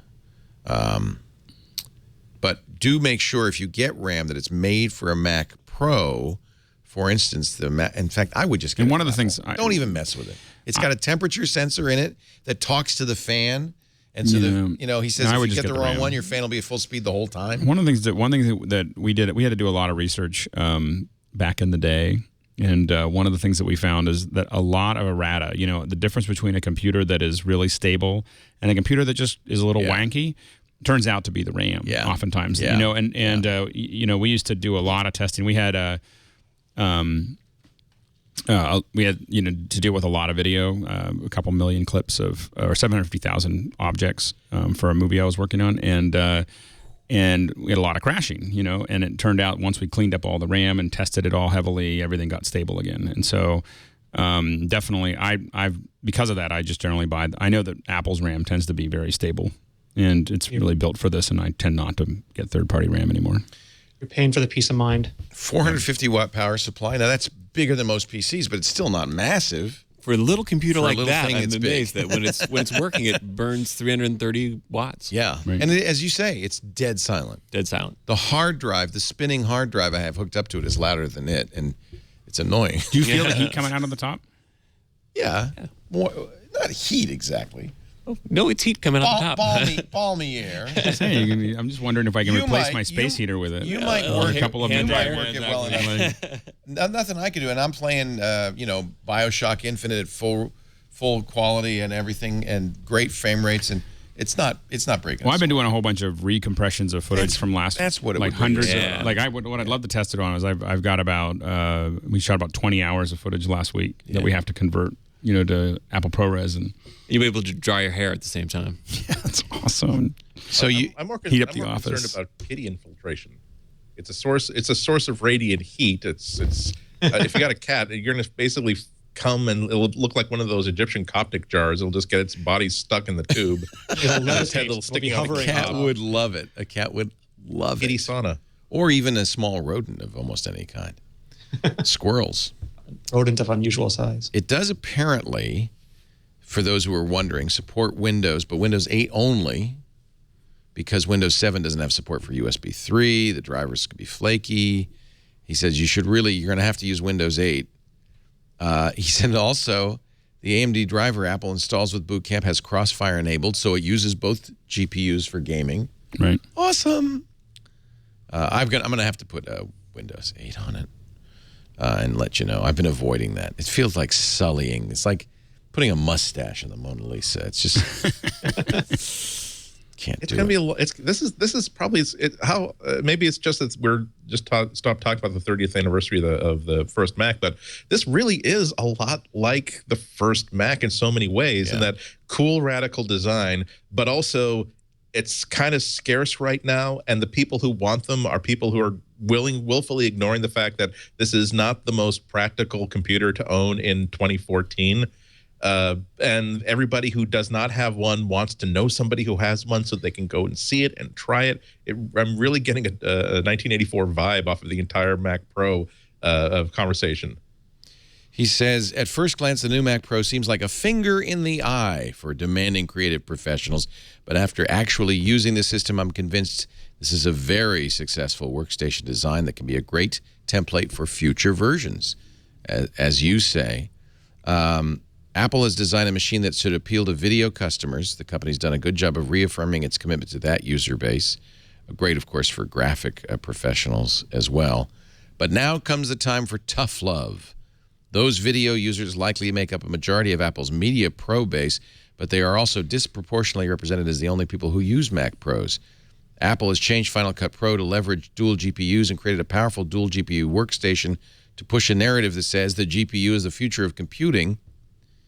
It's clear how this machine wants to be reviewed. Plug it in, hit play on your 4K Final Cut Pro 10 footage, and go, wow, this thing's amazing, which is actually what probably you and I would do. But he says, I pay for these machines and use them for work. He's a 3D designer, not a video guy. And that does not fit neatly into the narrative that Apple would like to weave. In 3D rendering, CPU is still king. Is that true? Well, it depends. So when you're working in 3D, the CPU for the final render is still king. When you're actually doing your previews and looking at things, then the GPU is still very important for being able to watch your playbacks before you hit render. So he yes, says I won't frequently tap the second GPU, and all visual effects production quality renderers, V-Ray, Arnold, Mantra, RenderMan, Cinema 4D, et cetera, are CPU bound, and their developers apparently are not being swayed by the talk of GPU everything. That's true. NVIDIA has done a lot of work with some of their, some of the rendering, but I think that did not go the way they wanted it to go. But again, you are having big CPU. I mean, I have big GPUs in my older Mac, specifically because I want to be able to look at stuff.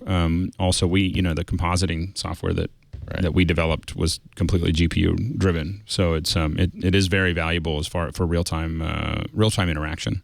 So I think that he's a little overstated, but the CPU as far as the final render definitely makes a difference.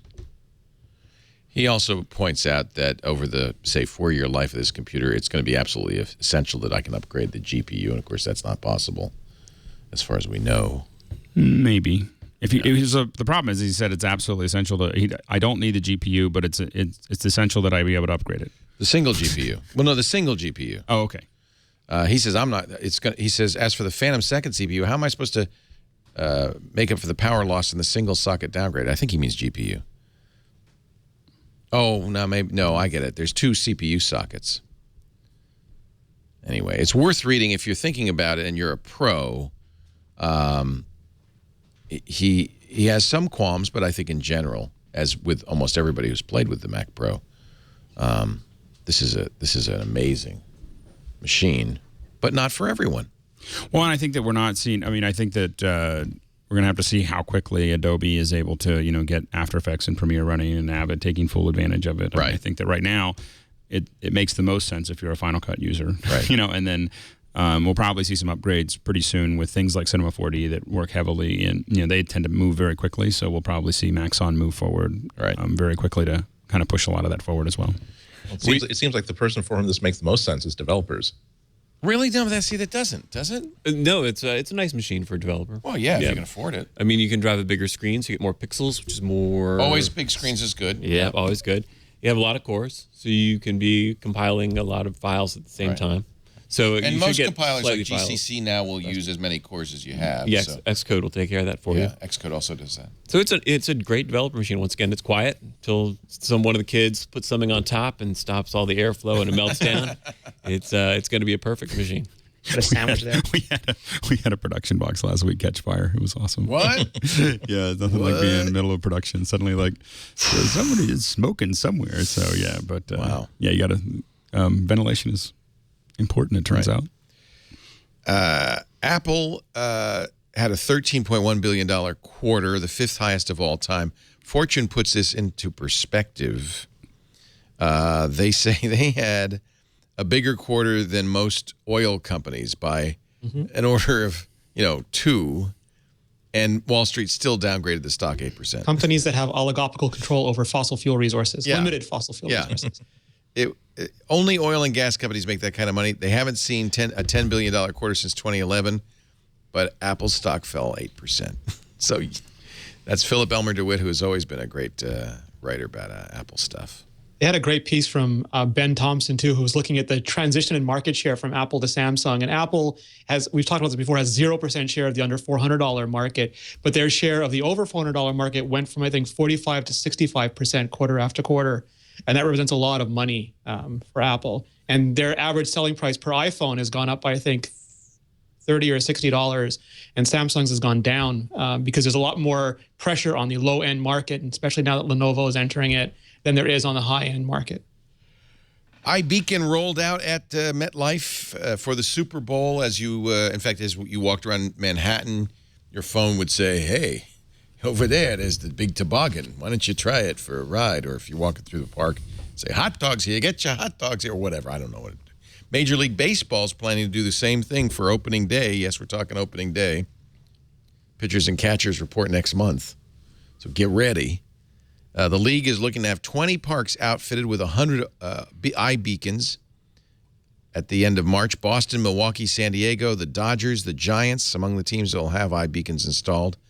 I think we should put iBeacons all through the Twit brick house. We can put iBeacons up. Let's do it. What would we do? Here's where OMG Chad writes the MacBreak Weekly, dog. Leo passed out here after his New Year's Eve party. Can you still smell the aroma? This is where Ozzy pooped yesterday. We've actually been talking about taking like 2 or 3 blocks by 2 or 3 blocks in Petaluma and just putting a whole bunch of them all over the place just to kind of play with it as R&D. I mean, Scoble wanted to do that. Scoble was going to kind of do guerrilla iBeaconing. Right. Well, That's I think the new thing. I think this is going to be.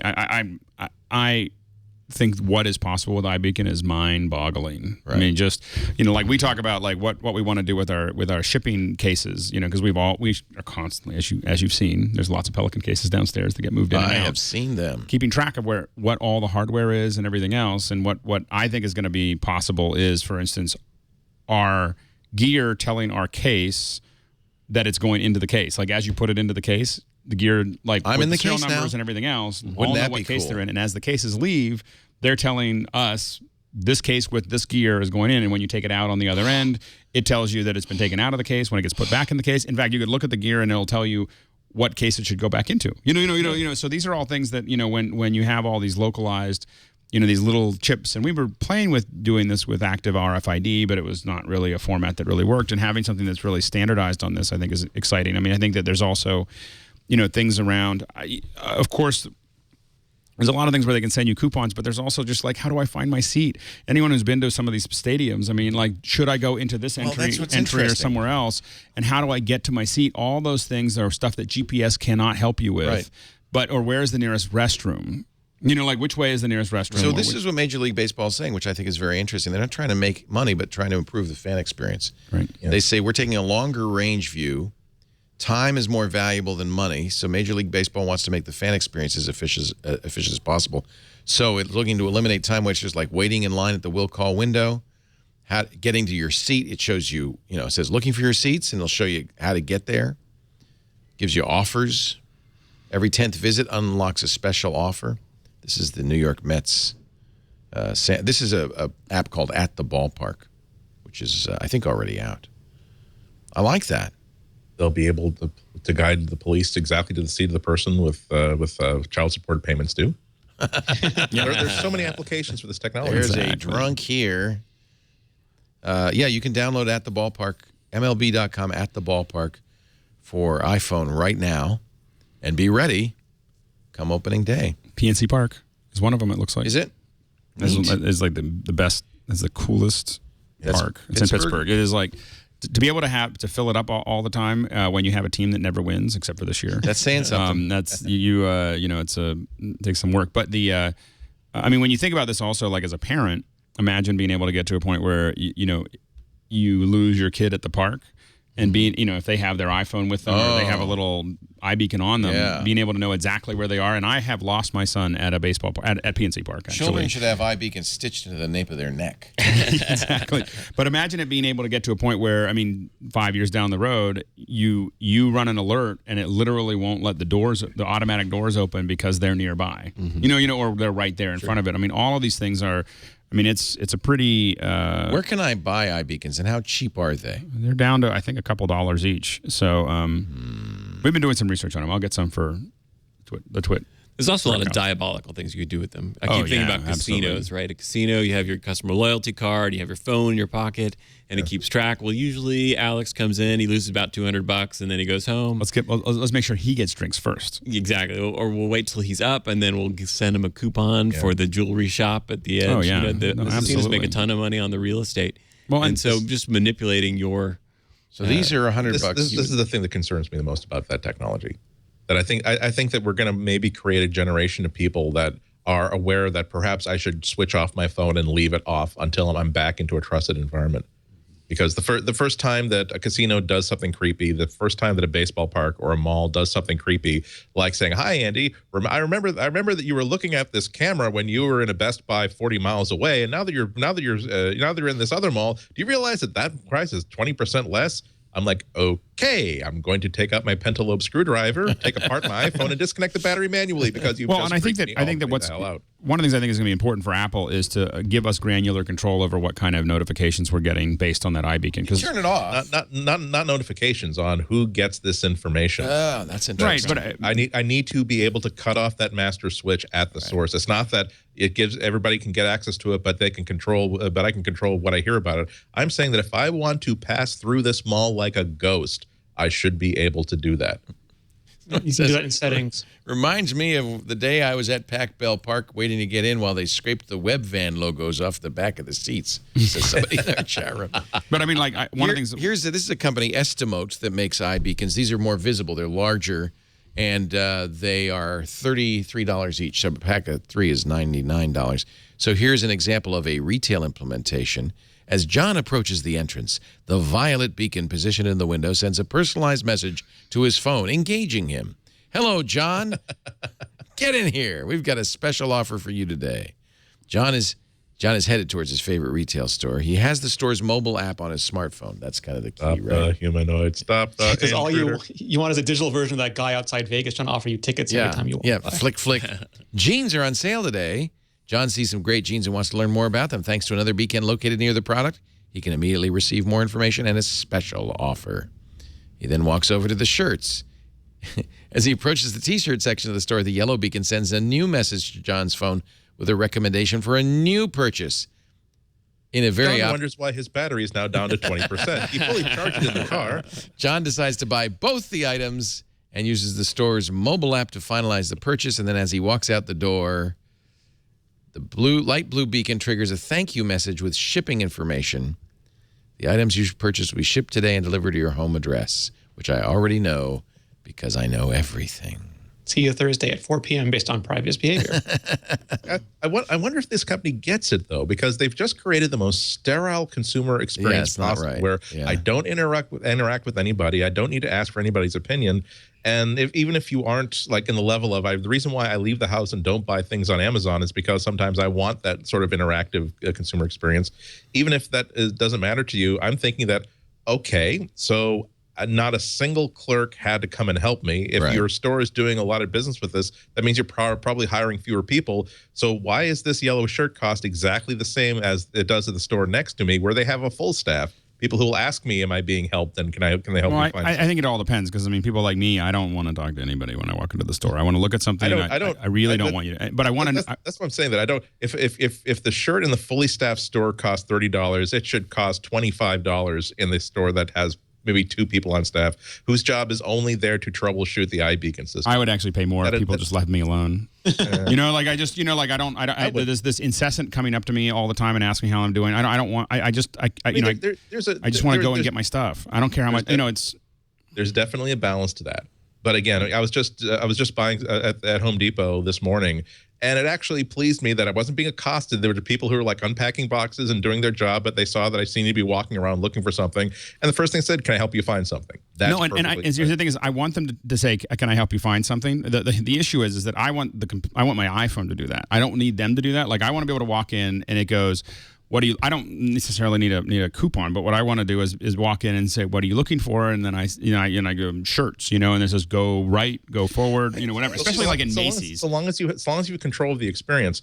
If they set it up, or even if the defaults in the app are set up so that I've been conditioned over the past 2 or 3 years that when my phone buzzes in my pocket or makes that trilling sound, it's probably a text message. It's probably something important. But if now I'm starting to ignore text messages because my phone is keeping me alert. Said, did you know that we have this new flavor of red vines that's actually beef vanilla flavored? Like, well, all of this, as with all other marketing and all other point of purchase and everything else. Well, we used to call it I used to work at Sony Music, and so I dealt with point of purchase a lot for bands, mostly music and stuff like that. And what we used to call it was Karmic Balance.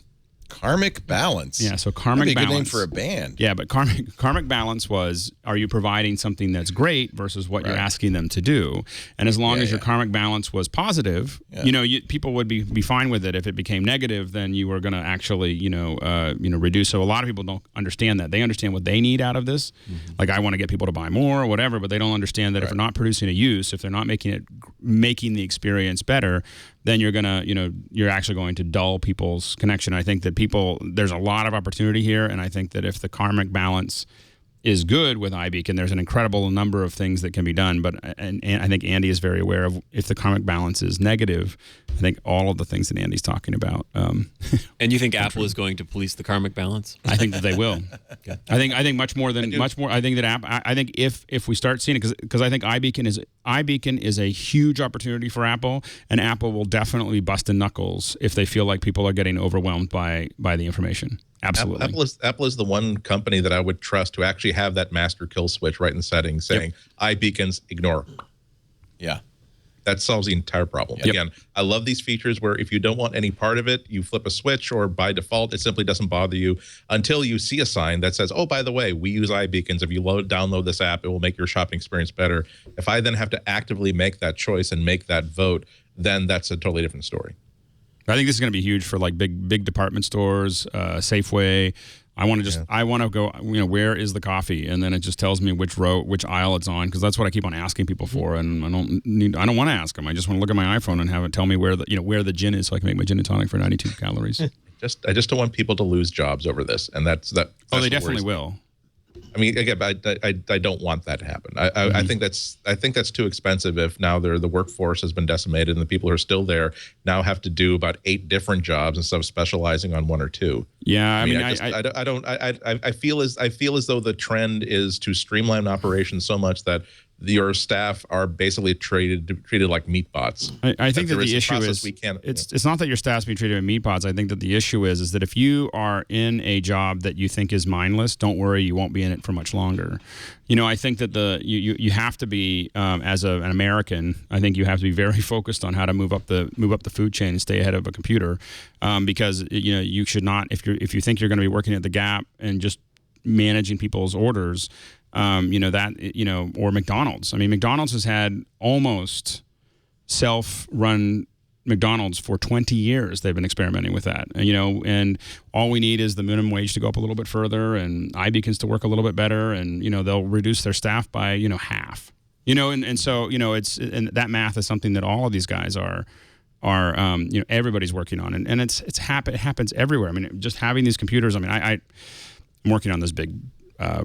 Thing for my G+ post about it. So employment is definitely something I'm thinking about a lot, and it's just that the technology is always going to keep on disrupting where employment is, but it doesn't mean that it goes away. It just means it's moving around, and people have to pay attention to it, especially when you're at the top of the heap, which is the United States. From a financial perspective. Couple of quick stories. Adobe has just released a critical update for Flash for Windows and Mac, addressing a 0-day vulnerability. I'm sure we'll cover that more on Security Now in just a few minutes. When do we get to get rid of Flash? I wish we could just get rid of it now. Steve was so right. And I think we're close. I'm looking at reports from Mac Rumors and Boy Genius about iOS 7.1, the beta 5 that just came out today. Not only what's new in there, but they're noting that the build number is only slightly higher than the previous beta's build number. They think, and I think they're probably right, that means we're probably getting close to a release date. Boy Genius report was saying March, but now they're saying in the coming weeks. Could be sooner than that. So get ready. Something much needed, and 7.1 is getting close. And I just got the new Hype, the new version of Hype. I forget which version number it is, but that's the HTML5 interactive dynamic tool from Tumult, and it's fantastic. Everything I used to do on Flash, I can easily do on that now, and it has no exploits. Yes, let's replace it with HTML5. It's responsive now too, which is what I think the last thing I was waiting for was the responsive design stuff. Have you played with Paper yet? Love Paper. I feel sorry for 53. Yes. There's a bit of a dispute, of course. Paper is the new Facebook app, and 53's Paper is a beautiful drawing app. It's been one of the top apps on the iPad. And I have to admit, it was confusing. Like when I saw Paper coming out by Facebook, I was like, did Facebook buy Paper? I mean, I thought the same thing. Yeah. Yeah. No.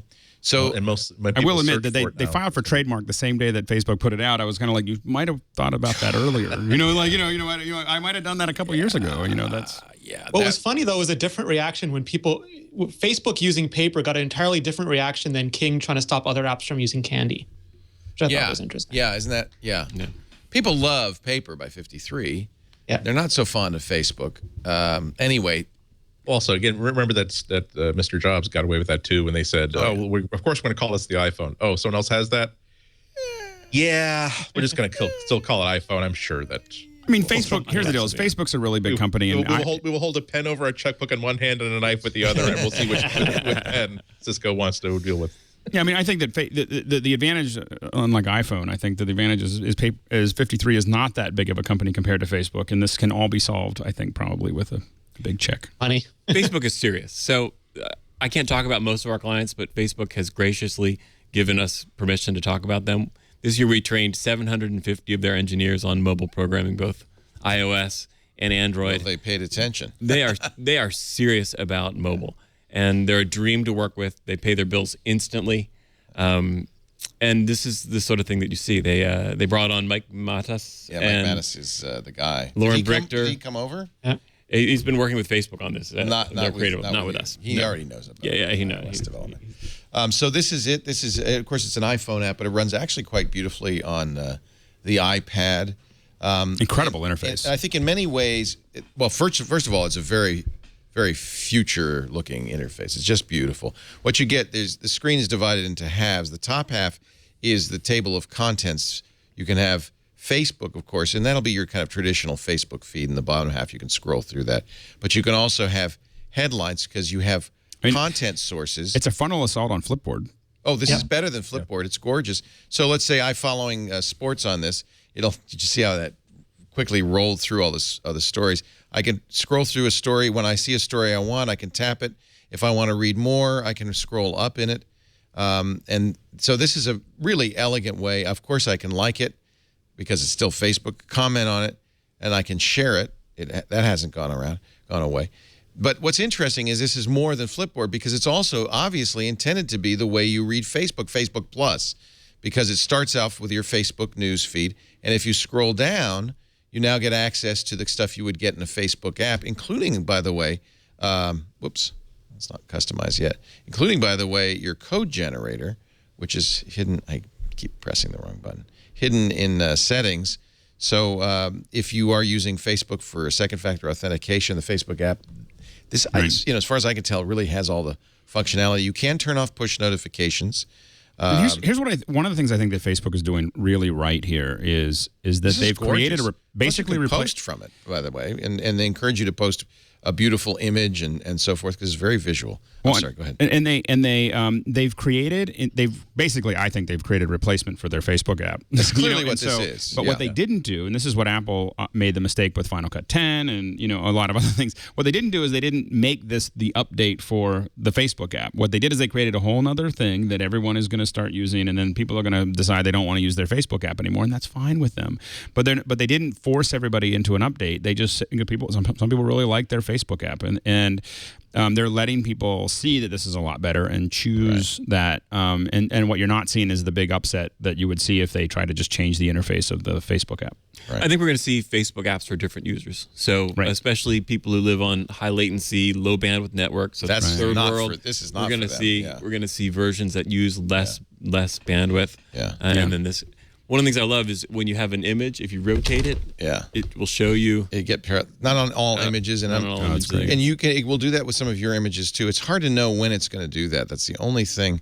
You see, it is doing this kind of motion thing, and you can move stuff around. It's an incredible app. It is state of the art in iOS. And one of the things I love about it is how it teaches you. As you go, as you get in comfortable with different tutorials, it will pop up and it will say, "Oh, by the way, if you want to post, you could do this." And they need to do that because, much like Windows 8, there's a lot of scrolly stuff that there's not very discoverable. I would have been totally lost. There's some new idioms in here, definitely exciting idioms, but things that they had to tell you about, and they do it gradually. It's not like it's one splash screen at the beginning where you're supposed to learn the whole thing. It's as you get comfortable with something, you say, "Oh, by the way, there's something else you can do." Although I have to admit, I got into it so quickly that I was like, it kept on like telling me something. I'm like, and then it wants me to go do something. I was like, I was reading the article. I don't want to do that. Yeah. By the way, I've been using it long enough now. I don't get any more tutorials. It goes away after a while. Right. So that's good news. I really think they've done a nice job here. This is a beautiful app, and you can see I very easily added content categories. These are the ones I've put in here, but they have many more. I just added LOL, which is going to give me humorous stuff. Dimly lit meals for one. I'm interested to see how they allow other people to like Flipboard to publish, to it. Well, and they have categories. So when you go to these categories, you do see that they have partners. So if, for instance, you look at the news category, you're going to get the partners, including the Huffington Post, The Verge, Mashable, Politico, and that's good. But like with Flipboard, anybody can do it at this point. I think it's still one of the. They haven't got that yet, and there's no way to. These are partners. You're not able to add your own yet. And it's not clear. For instance, I'd love Twit to be one of these in tech anyway, but it's not there. So I still think that's an advantage that Flipboard has to some degree. It's more open, but Facebook's historically never really cared about anybody else. And speaking of new idioms, this just underscores an ongoing thing where individual work on operating system level user interfaces is not as important anymore, because it seems like every major app that gets released doesn't go with an iOS interface or even an Android interface. They create something brand new that's suited to the app they want to make, that more importantly can make it a consistent interface on both platforms now. Yeah. Right. So I can take a picture. I can post. This camera stuff, if I take this picture, is this iOS or is this Facebook? It's got Instagram filters. Those are the iOS filters. These are the iOS filters. It's got enhanced. That's iOS also, right? The cropping, the rotation, all that stuff. So it's just using the camera app then to do that. Yeah, I really quite nicely done, I think. Is it a good thing or a bad thing when a company comes up with a new app and you think, wow, you're sure this was developed by Facebook? Yeah. It's too good. It's a good thing. Their in this team case. is phenomenal. Yeah. I know. It's definitely a good thing. That's how you, Facebook was looking pretty ancient. Comparing to the web interface, which to me is still just way too cluttered, way too confusing, and you almost think that it tricks you into publishing things and sharing things you don't want to share because it's just so muddled. When you see that this same company produced an app like this, you wonder if that's actually part of the marketing strategy to trick the web users and to sort of bring in the mobile users. Right. Well, Facebook for a long time was sort of the poster child for HTML5 and JavaScript and universal applications, and it hasn't been so long since they actually devoted themselves to doing native versions of the Facebook app, and I think this is a natural fruit that is bearing. Well, it's worth a download anyway. You just search for Paper by Facebook, I guess. What's really interesting is they use their new origami tool to prototype all this. And if you go to the trouble of making a tool like that, it's probably not the only app you're going to build with it. Interesting. Let's take a break. When we come back, your picks of the week. Aaron Hillegas is here from Big Nerd Ranch.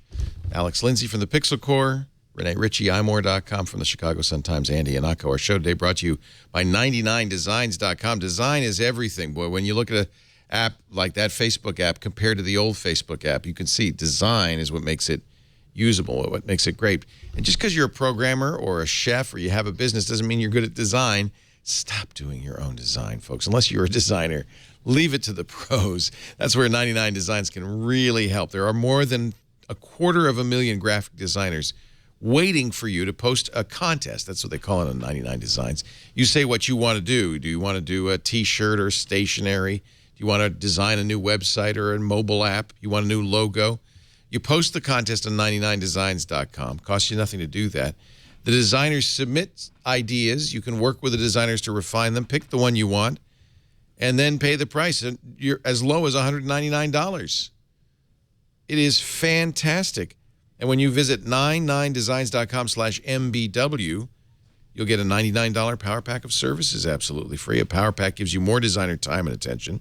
99 Designs will bold and highlight and feature your design project in the 99 Designs marketplace. That means more designers will notice. You get about twice as many designs. And that's all for free if you go to 99designs.com/MBW. If you're a great chef, have a great menu. If you are a great programmer, your app could have great design too. Too many people think they can do it themselves. Get some help. 278,433 designers await you. 493. Look at that. Designers await for you at 99designs.com. Make sure you go to 99designs.com/MBW to get that Power Pack of savings. Time for our picks of the week. I'm going to give a little credit. I'll start. Did anybody have an iPhone here? Yeah. So I'm going to have you do this. I took it out of my pocket because I didn't want to go off. Well, Alex is busy, so you can all follow along at home.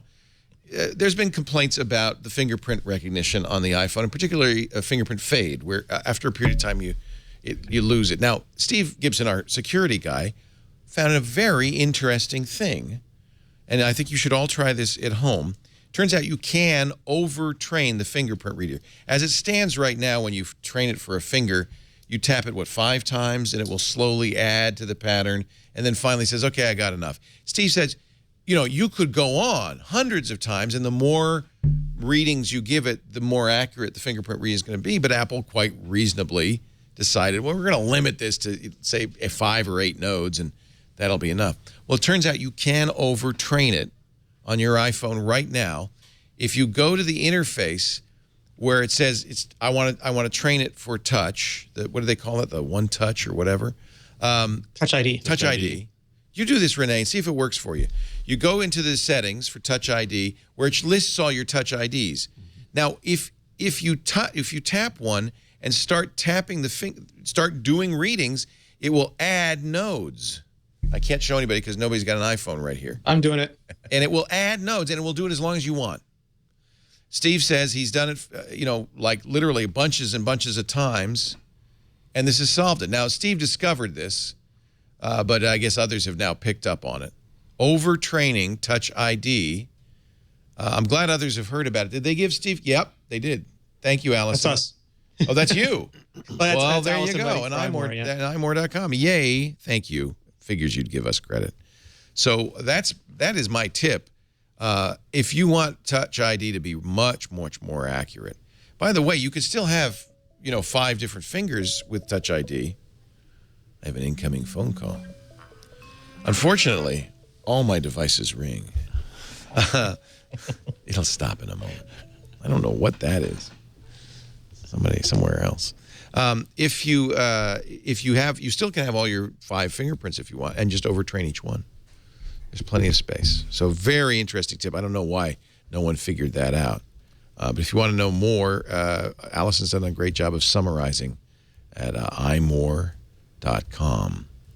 And a lot of credit to Steve Gibson, who is, just kind of a nutty guy.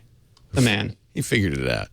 He says, I'm not happy. How am I going to do this? So you pick your fingerprint, and then you just keep tapping it. Apple's never said anything about this. Maybe they will. Renee Ritchie, what do you got for us? So there's a developer named Jared Sinclair. He's a very thoughtful developer. He posts a lot of really good comments when new apps come out about how they do interaction and how they do design. He's got a couple well-known apps for app.net, including Whisper, which is a messaging app, and Repost, which is just a general app.net client. And he's just put out a new RSS client called, I put it in the chat room and now the name escapes me. Unread. Yeah, exactly. Unread, an RSS reader. And he didn't like the almost mail.app style of RSS readers. He preferred a more leisurely, more human approach. So he's basically built one that is more like a traditional reading experience. He recommends that you might want to prune your RSS feed, get rid of the stuff you don't read often, because it's not designed for rapid triage of RSS, but really to sit down and read through the great stuff that you subscribe to. Very cool. He does fantastic designs. Yeah. iPhone only? I believe it's iPhone only now. He's a one-man crew, so I'm guessing he wants to do a really good job on the first one and then expand from there. $2.99. Ever since Google killed Reader, a lot of people have been rethinking what an RSS reader might look like. And this you can put in your Feed Wrangler account or your Feedly account and you download all your RSS. Right. That's the nice thing about the post-Google Reader world, is that there's a bunch of different services and you can basically just go from app to app until you find the one you really like. Yes. Alex has assembled his tip of the week. And when I say assembled, I mean assembled. So this is probably the kind of thing they used to make that ad for Apple. Finger. You have attached attached a pen, a cigarette case, a lighter, a giant lens. Zoom lens. Look at this. Look at this. Look. Wow. So that's an optical zoom lens. It's fairly long. It's about 5 inches long. And I don't have it quite attached. It goes on your iPhone. You need a special case, I presume. Well, no, so this case is adjustable, so it'll work. This one specifically will work on any. Now you can get ones that have this, and I can try to give you the brand for this, but this is essentially a Chinese manufacturer figured out how to do this. So you can get it from a variety. There's a lot of them. You go to Amazon.com, they range between $18 and $50, and they're all. I think they're all pretty much the same. 18 and 15. That's nothing. 18 and 50. $18 and $52. Yeah, but so get the $18 one. Well, I think they have different. This is what makes it different, is how it's attaching to the phone. Right. So this one will fit. I wanted to have one that would fit on my Android phone and my iPhone and my different phones. It looks a little bit like a lightsaber handle. It does. Yeah. Ion cannon. And we saw this. We were shooting. We were shooting at a location, and we saw someone using this, and it worked remarkably well. And I thought to myself, I need to get me one of these. Let me show it on our handheld. So if I go to the camera app, right? Is that plastic or machined aluminum? It's beautiful. It's metal. Aluminum. Machined, I don't know. Aluminum. Can you? Okay, let's see. Let me put this somewhere. Yeah, okay. And then you turn. You might have to go further out. It really wants to zoom further out because. Oh, that's just the there you go. It's tough because I need to give you an angle you can read it at. Wow, but it's quite a. What would you say the focal length is? You know, I don't know. I just literally showed up and I wanted to show it. Yeah, and it's a little bit. This little ultra fit everything kind of works. I think I'd probably if I did it again, I'd get one of the ones. On this. Well, I got it's not tightened enough yet. You haven't adjusted it. Yeah, I just so but the I think that I would probably get one that fits. That is the case. Part of why I also want to do this is that we're actually. I know this will sound crazy because a lot of things I do sound crazy. But this was actually for Renee. This is for you. We're actually the reason I got it with the adjustable thing is actually to see if I could retrofit it onto a C920 Logitech webcam. So we'd have actual optical zoom on the Logitech. So that was the number webcams. one. My number one reason for it was to play around with attaching lenses to our webcams and so on. Wow. So anyway, so it happens to work on the iPhone as well, which is why it's a good pick for MacBreak. So. We'll put a link in the show notes, but if you search on Amazon for magnifier aluminum camera telephoto, you'll find it. There's lots of different manufacturers that are selling little bits of them, but it's just one Chinese manufacturer that does them all. And it's got a little one. It says 12x, which is quite a bit. That's like and one of the cool things is it does have a quarter 20 mount on the lens, so you can actually hang it off. Oh, you could have a tripod. Yeah, you can put a little tripod on the lens, and then the iPhone hangs from it. But I would get one with the case. I said I got one that was kind of general purpose for other reasons, and I'm not totally sure that was the right way to go. $25 for the one we just saw. That's amazing. Aaron, you got anything you'd like to share with us? I know you have a new book. We should share that. A very good book for beginners who want to learn. Right. So the beginning book is Objective-C, The Big Nerd Ranch Guide, and anyone can read it. It moves quickly, but it doesn't assume very much at all. I think you'd like it a lot. And that's really the prequel to our iOS programming book or our Cocoa programming book. And the 4th edition of the iOS book has already gone to the printers, and it should be in your local bookstore within 2 weeks. Or you could just go to bignerdranch.com and you'd find it all there, Pilgrim. Right. And, of course, we do training. We just opened a new training site near Monterey. Silomar is a little Silomar's beautiful. It's beautiful. I'm headed down there as soon as I leave here to go see one of the classes. That's where TED used to be, the TED conference. Yeah, and we still teach in Atlanta and Amsterdam, so there should be somewhere you can get to easily. And I have to say I've read the books and taken the class, and they are bar none. That's right, you did it. Best classes. Yeah. I mean, if you want to learn how to program, if you've decided you've seen all the code.org stuff and you decide you want to learn how to write for iOS, this is the thing to do. And then we do corporate training, so we send instructors to company sites, just like Facebook. Their valuation has gone up by 80 billion since we started teaching them. And you take full credit. I take full credit for that. Yeah. Achieve Nerdvana. And by the way, if you get on their Christmas list, they send out the best cookies every year. We should get you guys to come and do another one here. Yeah, that'd be fun. We'll talk about that. Get a schedule and do it in our little studio over there. Love it. Yeah, love it. And your pick is marked. Yeah, every once in a while you come across a utility that does just one thing and does it so beautifully. And I really wanted to bring attention to this one, Marked. So Markdown is a markup language where you can say this is a headline and this is some paragraph text and this is a code sample. And then this tool renders it into a beautiful, readable style. Right. So it is not an editor. It just takes what you've written in whatever editor you use, and every time you save it, it re-renders it so that you can see what it looks like. Oh, that's neat. Yeah. Very, very elegant. It's on the Mac App Store. It is $3.99. Totally worth it. And MARKED Marked 2 is apparently on its way. On its way.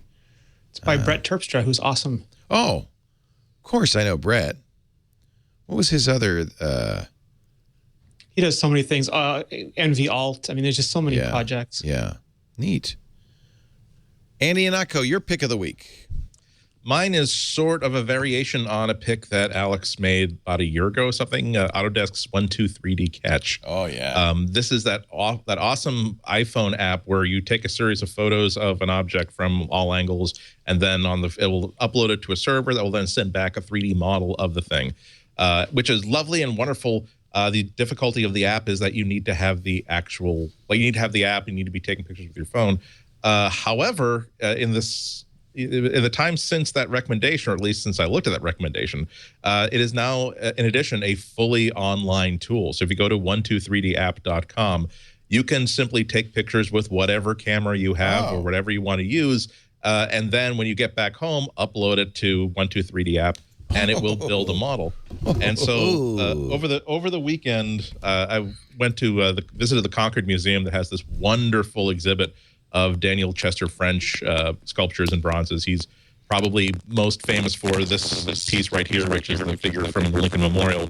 And I really wasn't even explicitly thinking, oh, I'll capture this for 3D. It's just how often do you get a chance to photograph the Lincoln Memorial from the back and from the top? You know, unless you're a bird or a maintenance worker at the Lincoln Memorial. So I was just taking lots and lots of pictures.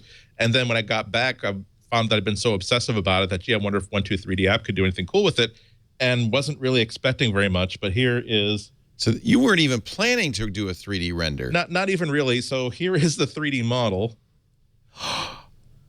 How long before Google puts this into Auto Awesome? Wow. And it is just absolutely... Why does Adobe give this away? Autodesk? This is Autodesk, yeah. And it is just... Because they make money on these tools. Well, so this is all based on, I believe, this is all based on RealViz, which is a company that they bought, a French company they bought. And this is when I started doing photogrammetry, we were using RealViz, which was very manual. And this was, I think that from an Autodesk perspective, this is still kind of a work in progress. And one of the things that is good for them is because it's all processed on the server, they're able to constantly make it better, get better at it. And I think a lot of people, I think Autodesk has a very long view of this, printing being a really interesting, like you can now export that using their software, and you could print a little version of Abraham Lincoln. No, you didn't. Hello, Honest Abe. That's what I'm talking about. And even better, it's made out of delicious chocolate. You can bite his head off. No, it's not. That's where did you print that on? A MakerBot?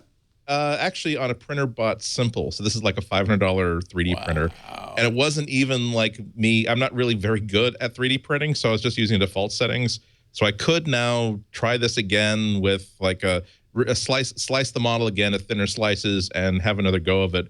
But even as I wonder what happens if I just tell the web app to upload, to spit out an STL file, and I wonder if I just drop it into the PrinterBot, and just 3 short hours later, I have my own copy, and with a $500 gadget, I have a version of something that would cost me $8. And you could send something like that to Shapeways and get it sent back to you in metal. They also inside the app itself, I don't know if I'll be able to get at it, but inside the app itself, it has tools for, now that you have this model, not only can it heal it, it can edit it. There was a whole bunch of mess that's sort of underneath this model that I had to sort of trim away to turn it into something more like that. But also, it will simply, if you don't have a 3D printer, do you want it made out of metal? Do you want it made out of plastic? Wow.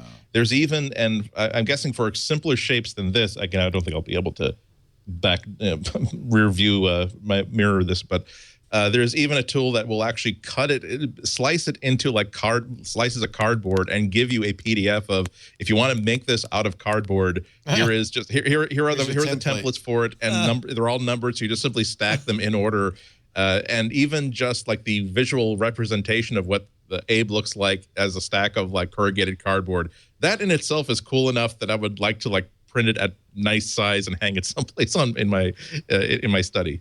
And you didn't even plan this. Now, if you do plan, they say about 20 pictures in small increments all the way around your subject. There's a technique that apparently my thought would be, I bet I must take like 130, 140 pictures. It's like, no, there's like a sort of a sweet spot where you don't want to have too little or too few or too many. It's more like having an awareness of what are the voids inside this shape and how are you going to make sure you capture within that void. But again, really all I did was I sort of just basically walked around this statue and took pictures at like 15-degree increments. And then again, without even too much of a plan, saying, ooh, I want a picture of him like from the back. Ooh, I want a picture from the top. Ooh, I want a picture from this angle too. And apparently that was enough to just get this. And there are a couple of holidays here. You can see like on his shoulder there, let me see that on his shoulder here. There is like there's the surface, there's the actual surface shape, and then there's the imagery that it's actually painting onto it that makes it look so good. But as you can see, it's sort of messed up, or I sort of did not capture enough visual information there for it to get that, but it's still got the shape all right. And once again, it's not like it's this the model that the printer needed for this. This took me all of maybe 10 seconds to output. It wasn't that I had to heal something and I had to adjust something and readjust. It was just literally, okay, I don't want that base, so I'll use this built-in tool to simply say, please shave it off from here on out, and then just spit out a file. Amazing. We are in the future, ladies and gentlemen. I love it. I'd officially declare this to be the future. Very cool. Now, they have it's free, but they also have a $10 a month premium version. So this is a freemium play. And this is using what is this now? This was using the predecessor to the iOS version of this, same software. And I was on the beach, and this looks big, and took a picture of it. That's a rock, is about half the size of me. What's great about this is that it's not like a little scanner. I took a couple photos, of this. Actually, what it's doing is it's jumping from photo to photo in the animation of what I actually took. But it's PhotoFly is what it was called back quite some time ago. But this is 123D Catch. But it's 123D Catch. It's the same. It's the same underlying software. Is it really just panorama stitching software? Oh, no. What it's doing is it's calculating the position. The first thing that it does is it calculates the position of all the cameras. So I need to know exactly where the cameras are to the millimeter and how they relate to each other. Then it's looking for overlapping details. You can get that by reverse engineering from the photos. Basically it's saying I'm gonna look at a bunch of details. So what you're trying to do when you're taking the photos is you want enough overlapping imagery so that the camera can see the same point from a couple different cameras. When it triangulates that position, it can figure out where the cameras are, and then once it has the camera positions, it then remaps all of the. It now can figure out in 3D space where all of that stuff exists. And so it's it's the future. It's. I mean, I've been doing photogrammetry since the early '90s. Yeah, it must blow you away, because back then it was like I take photos and I build models from scratch, and it's like, for me, it's always like magic. Again, I was expecting kind of crap from this, but it came out so well. And now it really the takeaway from this, I think, for people listening, is that don't necessarily run out and use this piece of software. But if you're ever traveling and you see a nice sculpture or a nice object, put that in the back of your mind that if I simply methodically take 20 or 30 pictures of it from multiple angles, it's possible that when I get home, or maybe a day from now or a year from now, I can toss this into an app and actually have a 3D model of this thing that I really want to be able to explore later on. As a warning, though, do it when you're do it more by yourself. Your wife, Sarah Lane. Your wife will be very annoyed. Sarah Lane's in their example shots. I shot that during iPad today. That's great. Yeah. Yeah, so you can have Sarah's head on your desk if you'd like. Yeah, I'm not sure if I want a 3D model of my head in the public. That's neat. It's a web version. It gives me nothing but trouble. Hey, thank you, Andy Yanako, Chicago Sun-Times. Always a pleasure. Mr. Aaron Hilligas, what else you want to plug? You BigNerdRanch.com. We consult too. We'll write code for you. We should talk to them. Alex Lindsay, Pixel Core, soon to be reopening this month. So follow me on Twitter and G+, and I'll post the opening. Renee Ritchie, imore.com. Thank you for being here. Thanks to everybody for joining us. We do this show 11 a.m. Pacific, 2 p.m. Eastern Time, 1900 UTC every Tuesday on twit.tv. If you can't watch live, though, don't worry about it. We got on-demand audio and video available after the fact at twit.tv/MBW or wherever finer netcasts are stored and offered free of charge. Always free. Do not pay for this show. Do not, because I don't get any money if you pay for it. Somebody else does. Is anybody charging for this show? Maybe. That's not okay. Hey, thanks for joining. I don't know why I brought that up. It's not like I know somebody's doing that. I just, it's free. It would bum you out if you found out this one. It should be free. Our fine sponsors pay for it, so you don't have to.